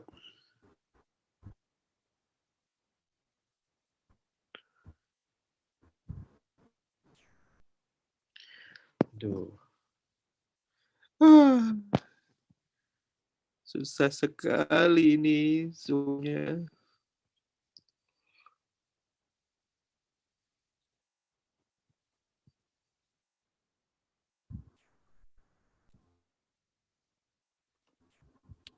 Can you hear me? Yeah. Okay, Dr. Hilal. Yes. Oh. Input of the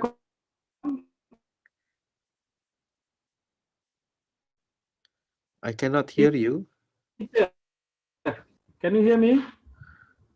Oh yeah, say it again, please. You see my cursor, there's an injection. This is the top and this is the internal. So when it is, the injection is sample is entering, this is entering to the column. This is the 50 meter or 100 meter long column. This is very thin, this is narrow, just like our hair, capillary column. So the sample is inside the column.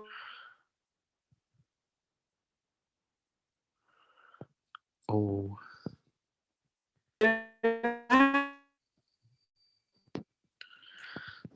Just to make the column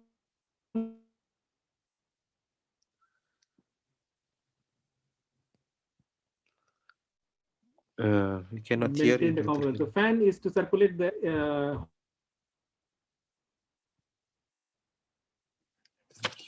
condition inside this compartment. So sample is not exposed to this compartment. No, this compartment is only for the session phase.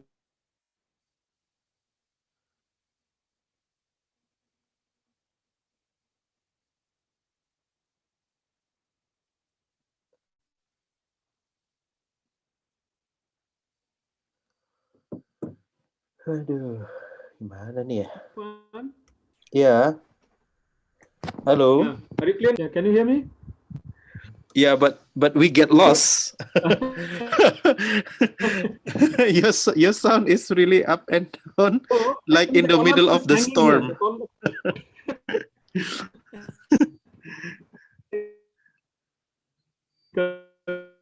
Continue. So at least the higher temperature. So inside this compartment, no, it is inside the column. Oh, inside the column. Okay. So column is connected from here, and it is exit. So a sample is entering the column.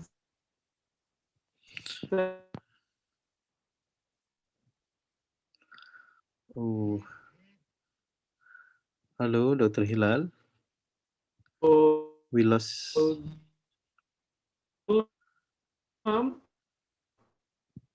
Hello, we cannot hear you.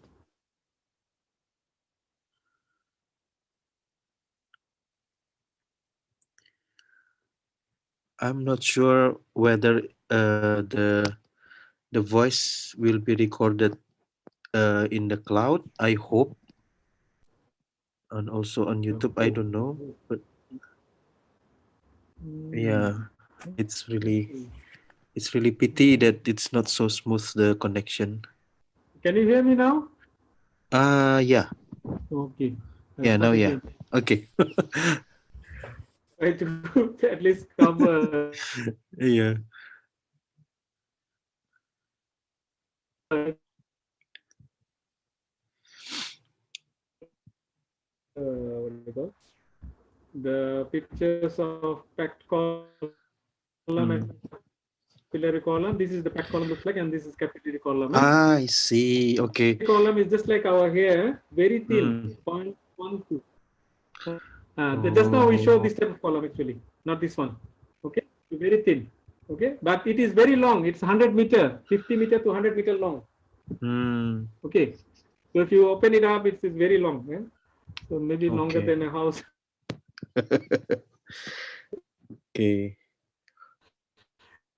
Okay, so it is packed inside this coil. Really, something like this. If you take, these are the hollow tubes. So that what happened actually, why the packed column has not been popular later, become more flow of the gas column. So the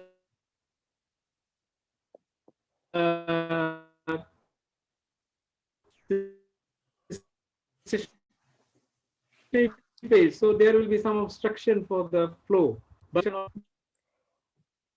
that's why we have a very long pathway, 50 meter, 100 meter. Is it for capillary, the packed column? The one maybe 20 centimeter, 30 centimeters. If there is some blockage or something, so it can be very dangerous. Okay, and sometimes it can cause interruption into the separation. That's why the capillary the scenario. This is the design of the capillary with the cross section. This is the stationary phase. This is silica. This is the stationary phase is coated on the wall, and this is the covering, polyimide coating. Okay, this covering will protect the cover, the one that we can bend it or the breaking or the temperature. This can take care. Okay, so there will be coated 3 types of stationary phase. So the stationary phase will be coated on the inner part of the wall, and this is a hollow tube. Opener tube. OT means open tube. Okay, so gas can flow easily. There is no restriction. So there is no pressure drop or pressure building will cause during. So that's why the capillary become variation of the packed column. If the passing through, then this is just like the blue part, the yellow part is the stationary, the support, and the blue part is the stationary phase coated. This is for the packed column, and this is for the capillary column. Okay. You see, capillary column is just like a hollow tube. Yeah. So the gas well is passing. So that's why, though we have the issues of mass transfer maybe here, but the length is so long. So issues of transfer will be minimized by. So we can have maybe 100,000 theoretical phase, because 50 meter, 100 meter is very long. So the longer the stationary phase, the more the equilibria, more the theoretical phase, more the separation. Yeah. This is actually the capillary to hand in just like a coil. You know, when the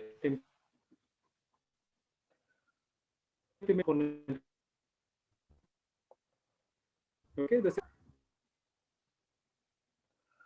so that is what capillary column about. So stationary phase is the mains of separation in GC. Mobile phase cannot, because it's an inert gas. Cannot use any like oxygen, chlorine, hydrogen. We cannot use them because these are very reactive gas. We can for a system.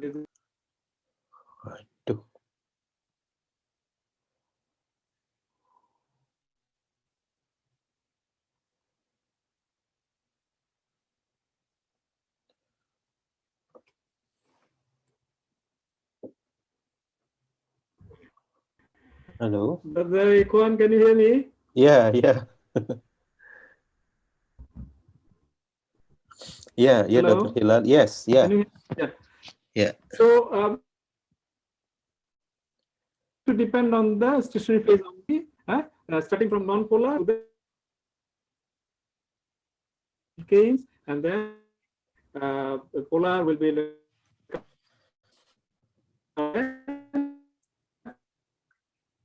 extreme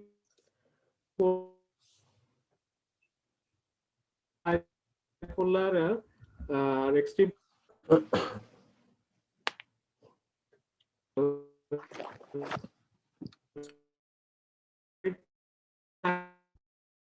the components of the of the phase that will decide the polarity.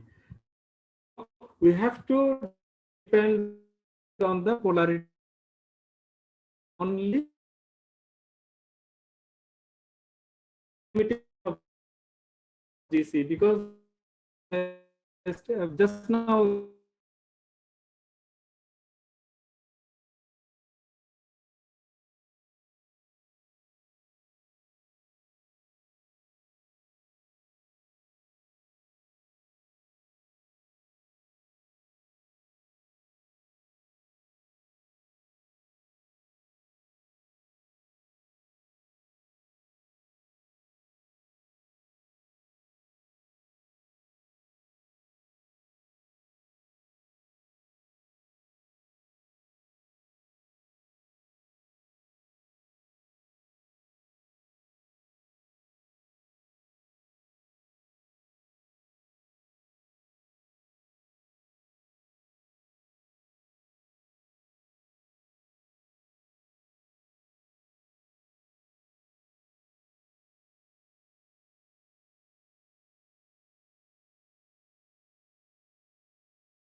okay, Brother Ikwan.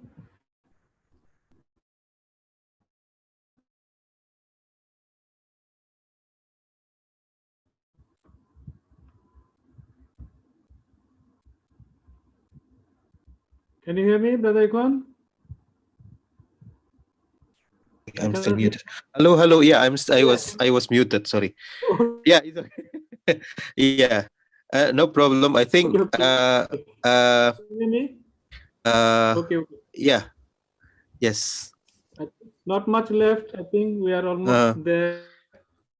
I think next week will be a lot of question. I'm going to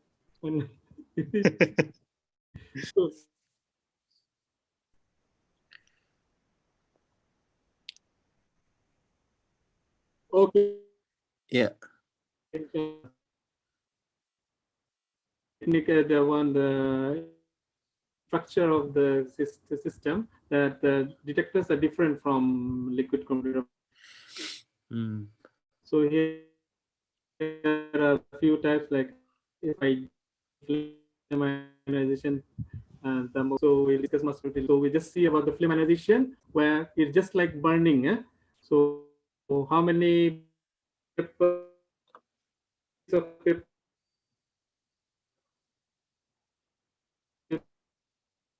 take a piece of paper and then you burn the flame. How much is the flame? You can see the flame is low. Actually, the GC, the chromatography has been used hot air by hydrogen air. So you create the flame and the sample is will burn. So mostly for the early stage of flame ionization. And thermocouple actually DC can online, especially mainly for the those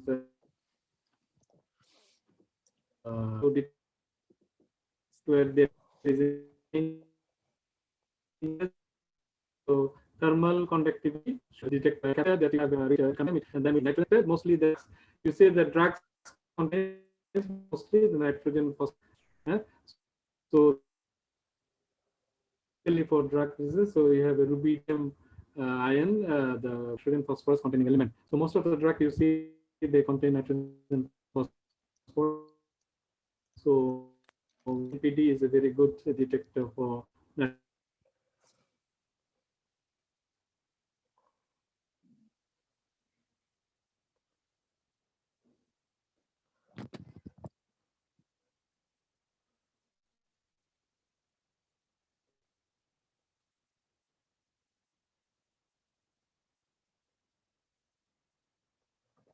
Dr. Hilal, I think you are still muted. Yeah. Yeah.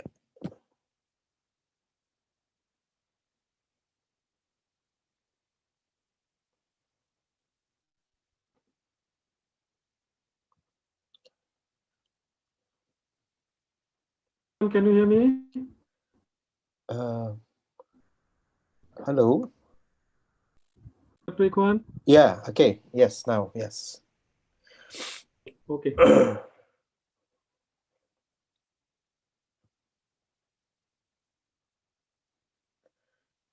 Detector for nitrogen phosphorus detector mostly for and we have okay.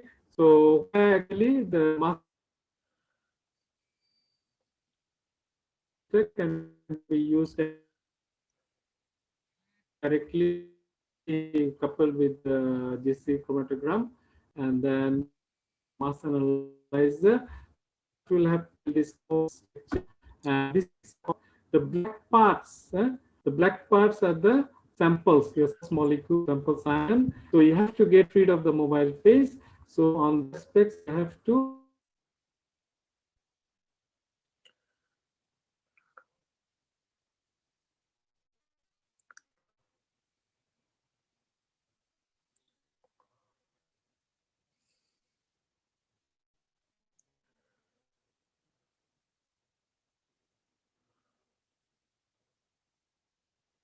can you hear me?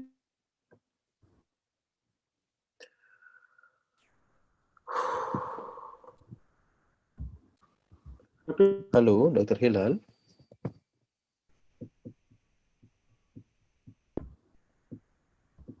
Dr. Ikwan? Yeah. Hello.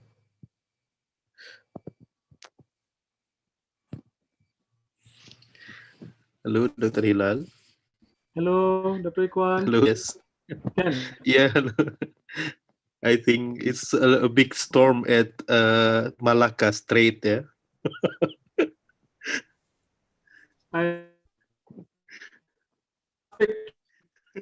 Okay.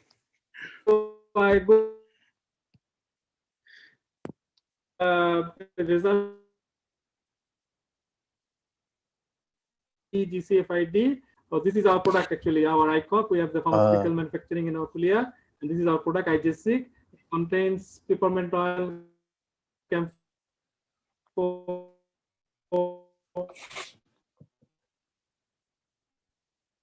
methyl salicylate.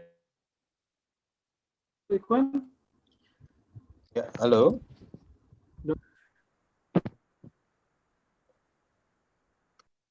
Hello.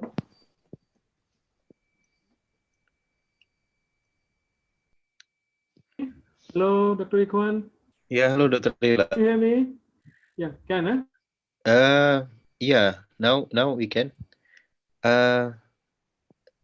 Yeah, but so many part of the informations are interrupted, unfortunately. Okay. Yeah. So I am talking about some analysis here now. The results actually. Okay. This is one of our product. Yeah. This one is what is the IJSIC? Yeah, IJSIC. What is the active compound there?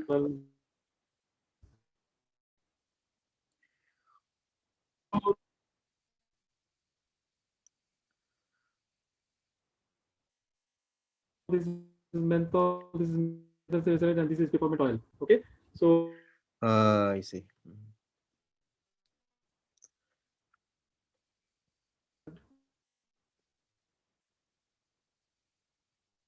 we are quantifying it using the this is our in-house product actually at JC. So this is our manufacturing plant. I got doing like you say. This is we use GCFID. These are all volatile components, so we use GCFID. Okay, for analysis. And this is also a GCMPD, nitrogen phosphorus detector for drugs. Okay.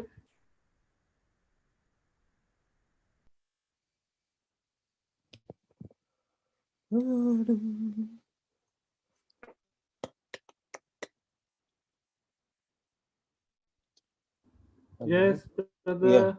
Yeah. Can you hear me? Yes. Yeah, we can hear you. So this is another example actually for DC and PD. Okay, so prelocaine and lidocaine, these are two drugs. Okay, so you can see the different concentration coming at the same retention time, different concentration of prelocaine, and internal standard was using the lidocaine using the GC and PD. So this is also a GC output. So we can do the quantification, not only qualitative but quantitative quantification. And this is also GCFID. Okay, methanol, ethanol, because so down there's a lot of hand sanitizer. Now this is become very, this is one of the example, hand sanitizer we use that it not contain much methanol. It should be mostly denatured ethanol. So if more ethanol, because you see that's why there is a lot of complaint that we are absorbing more methanol using the hand sanitizer. The poor, the low grade, they are using methanol also as a mixture, coming as a ethanol mixture. So we have to be very careful. So nowadays they are the bureau, health, the drug authority, they are also start checking for the hand sanitizer for the particular ethanol. Yeah, true. Especially the one that is homemade hand sanitizer. Yeah.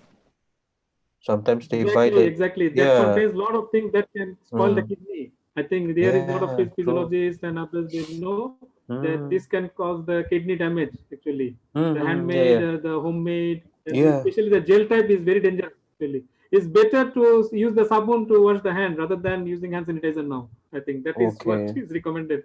So many cases the absorption is very quickly. Okay. And then good to know. This is very good for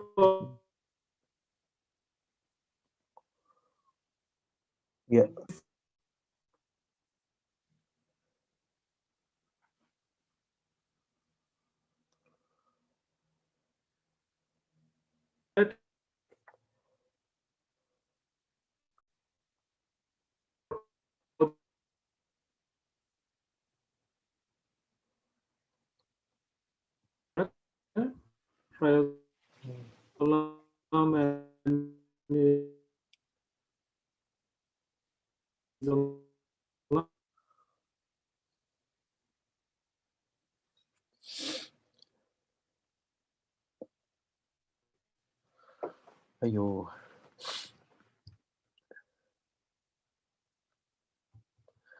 Ya, menarik juga ya. Banyak ada kandungan metanol di dalam hand sanitizer, itu bahaya sekali ya. Itu kan diabsorpsi.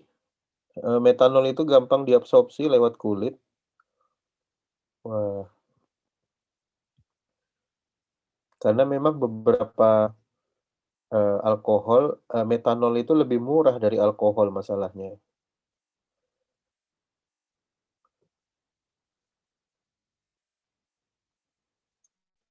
Mana ini terhilang?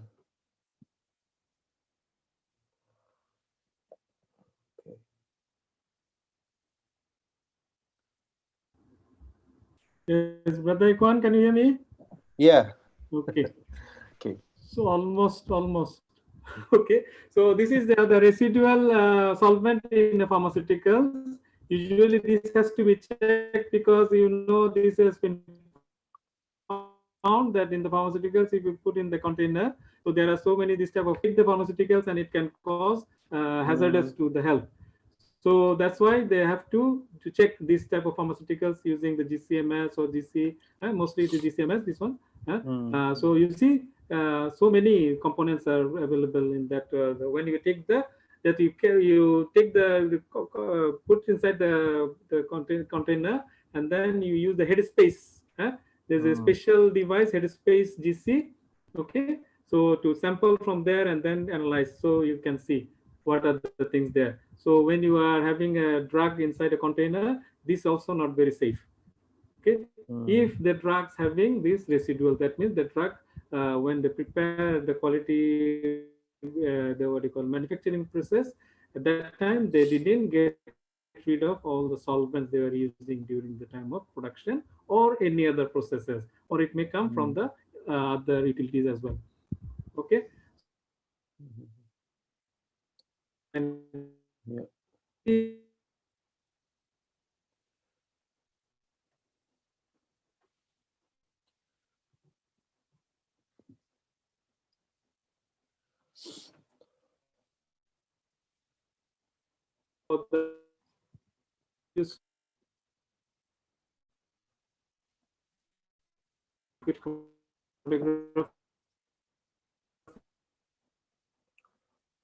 having a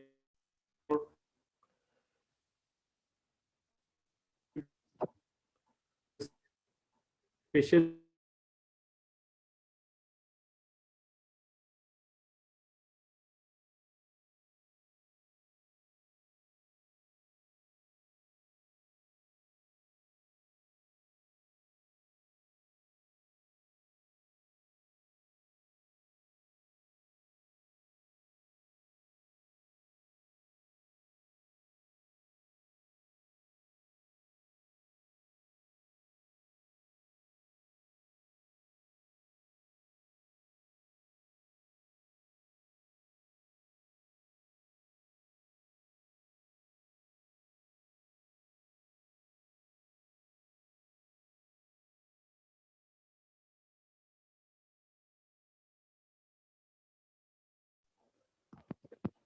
Halo, Dr. Hilal.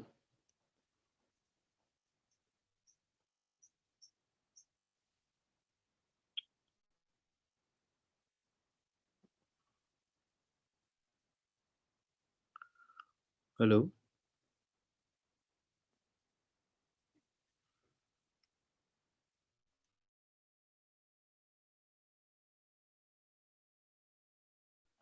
Absensinya udah diisi ya semua ya. Dari link absensi tadi yang saya berikan. Udah, dokter. Dok. Hilang, Dok. Sinyalnya nggak stabil, Dok. Tinggal di sana ya. Tinggal di sana kan, nggak ada yang bisa kita buat dari sini nih kan? Iya dok, kayaknya dari sana. Makanya. Kayaknya beliau dari rumah nih, makanya nggak stabil mungkin ya. Kalau dari kampus kencang biasanya. Cuman memang daerah sana itu memang banyak hutan-hutan. Halo, Dr. Hilal. Can you hear me? Yeah, we can hear you now. Okay. So I think that's it for the chromatography for today. I'm really very thank you very much. Okay. Assalamualaikum. So please open for questions. Yes. Yeah, thank you very much, Dr. Hilal. If you don't mind, could you please to share the presentation? So I think many people need to reread again and also to probably think about it because so many segments are interrupted, unfortunately. Yes. I got it. But so, there is. I will share with you the PDF format of my presentation. The what? The PDF format of. Yeah. Okay. Yeah. Okay, I will email to you. So there is one question actually from Dr. Nuraiza. She asked about the retention time of a certain compound. Can it be shifted from the time point that it should be appear in a GCMS, or it will be remain the same? The retention time. Dr. Hilal, can you copy the question? Hello.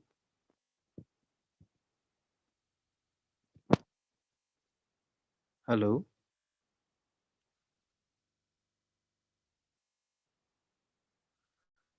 Hello, Dr. Hilal.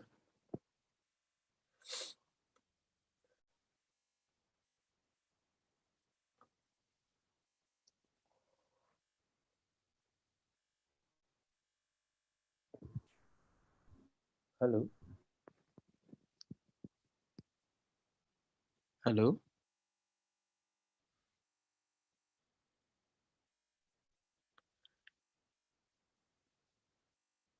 Aduh, terpental-pental beliau.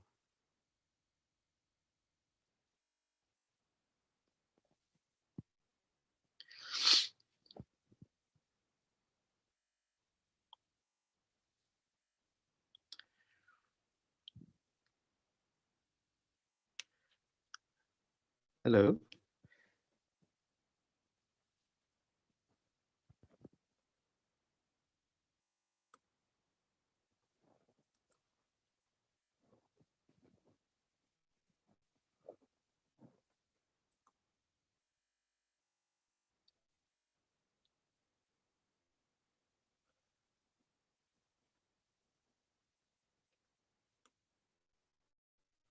Halo.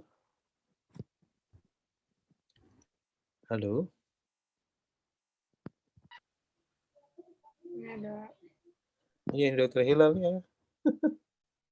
Gimana nih ya? Kita stop aja lah ya. Udah jam 10.22.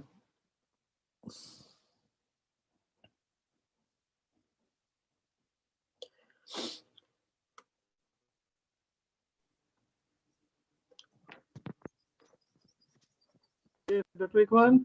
Yeah. Yes, okay. Yeah, Dr. Hilal. Yeah. Yeah. Yes, I think. Did you get my question? I didn't get it fully. I just started.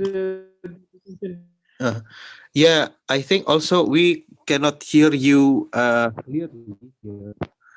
So I think I will put the question. I will invite you in the group, in the WhatsApp group, and then I will post the question there, and then you can answer that with the voice note or also type it. I think it's better. Okay.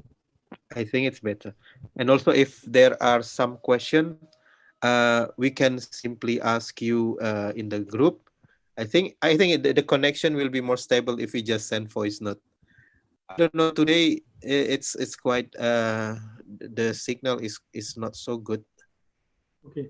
So the retention time actually we can alter. Based on certain conditions for GCLC, both of them we can alter, because there are a few things actually, because the flow rate is one of them, that how to change the retention time or the control the retention time. That's why actually because in the times of column chromatography and thin layer chromatography, we cannot control the time. But for HPLC and GC, we can control the time and by changing the flow rate. But the thing is that when you are doing a copying procedure, you should exactly follow to get exactly the same thing. You have to follow exactly the same conditions. Otherwise, you will get the same retention time, because retention time is one of the identity of the one. So what we do in our normal pharmacy, that we compare it with a different standard. Different standard is the most purest thing. So there's one. But for metabolomic, those are the natural products. It's very difficult to get a natural product standard for that. Okay. If it is better to compare with the reference standard, then you can identify them properly. But in the time also, of course, it is. But you have to keep in your mind that the chromatographic condition, the temperature,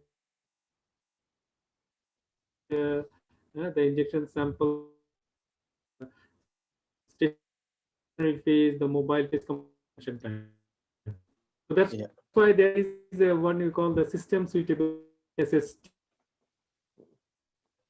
is run suitable, or system is running in a proper condition. So there is another chapter actually, I'm not in detail, but whenever we want, anywhere in the world, you can get the reproducible result for this type of analysis. Okay. That's yeah. publish.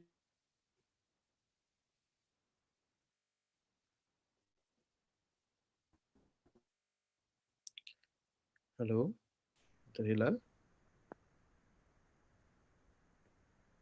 Hello.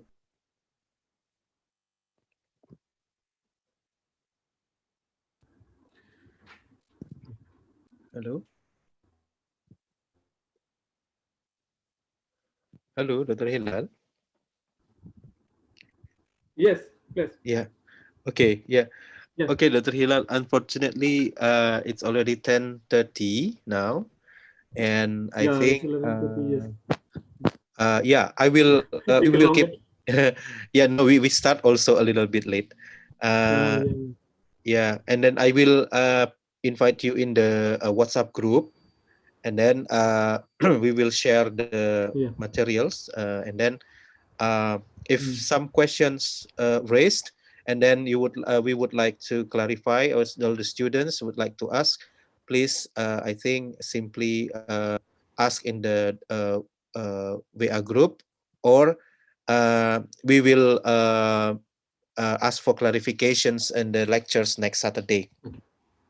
So we hope the connections will be much better, and then yeah, we will expect all the students come really on time, so then we can ask more questions to Dr. Hilal. Yeah, this one is actually very interesting, useful technique, and many applications can be done in pharmaceutical, in medicine as well. So yeah. Well, Dr. Hilal, I think we should stop probably for this moment here. Okay. Yeah, and then we will keep communicating in the WhatsApp group.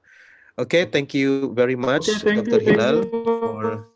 Thank you, Yeah, Dr. thank you very Irfan and much. Yeah, others. Please, all the professors there. yeah, yeah. Assalamualaikum. Waalaikumsalam warahmatullahi wabarakatuh. So Salam. see you, And all see the you next students, Saturday. my salam Yeah, to you.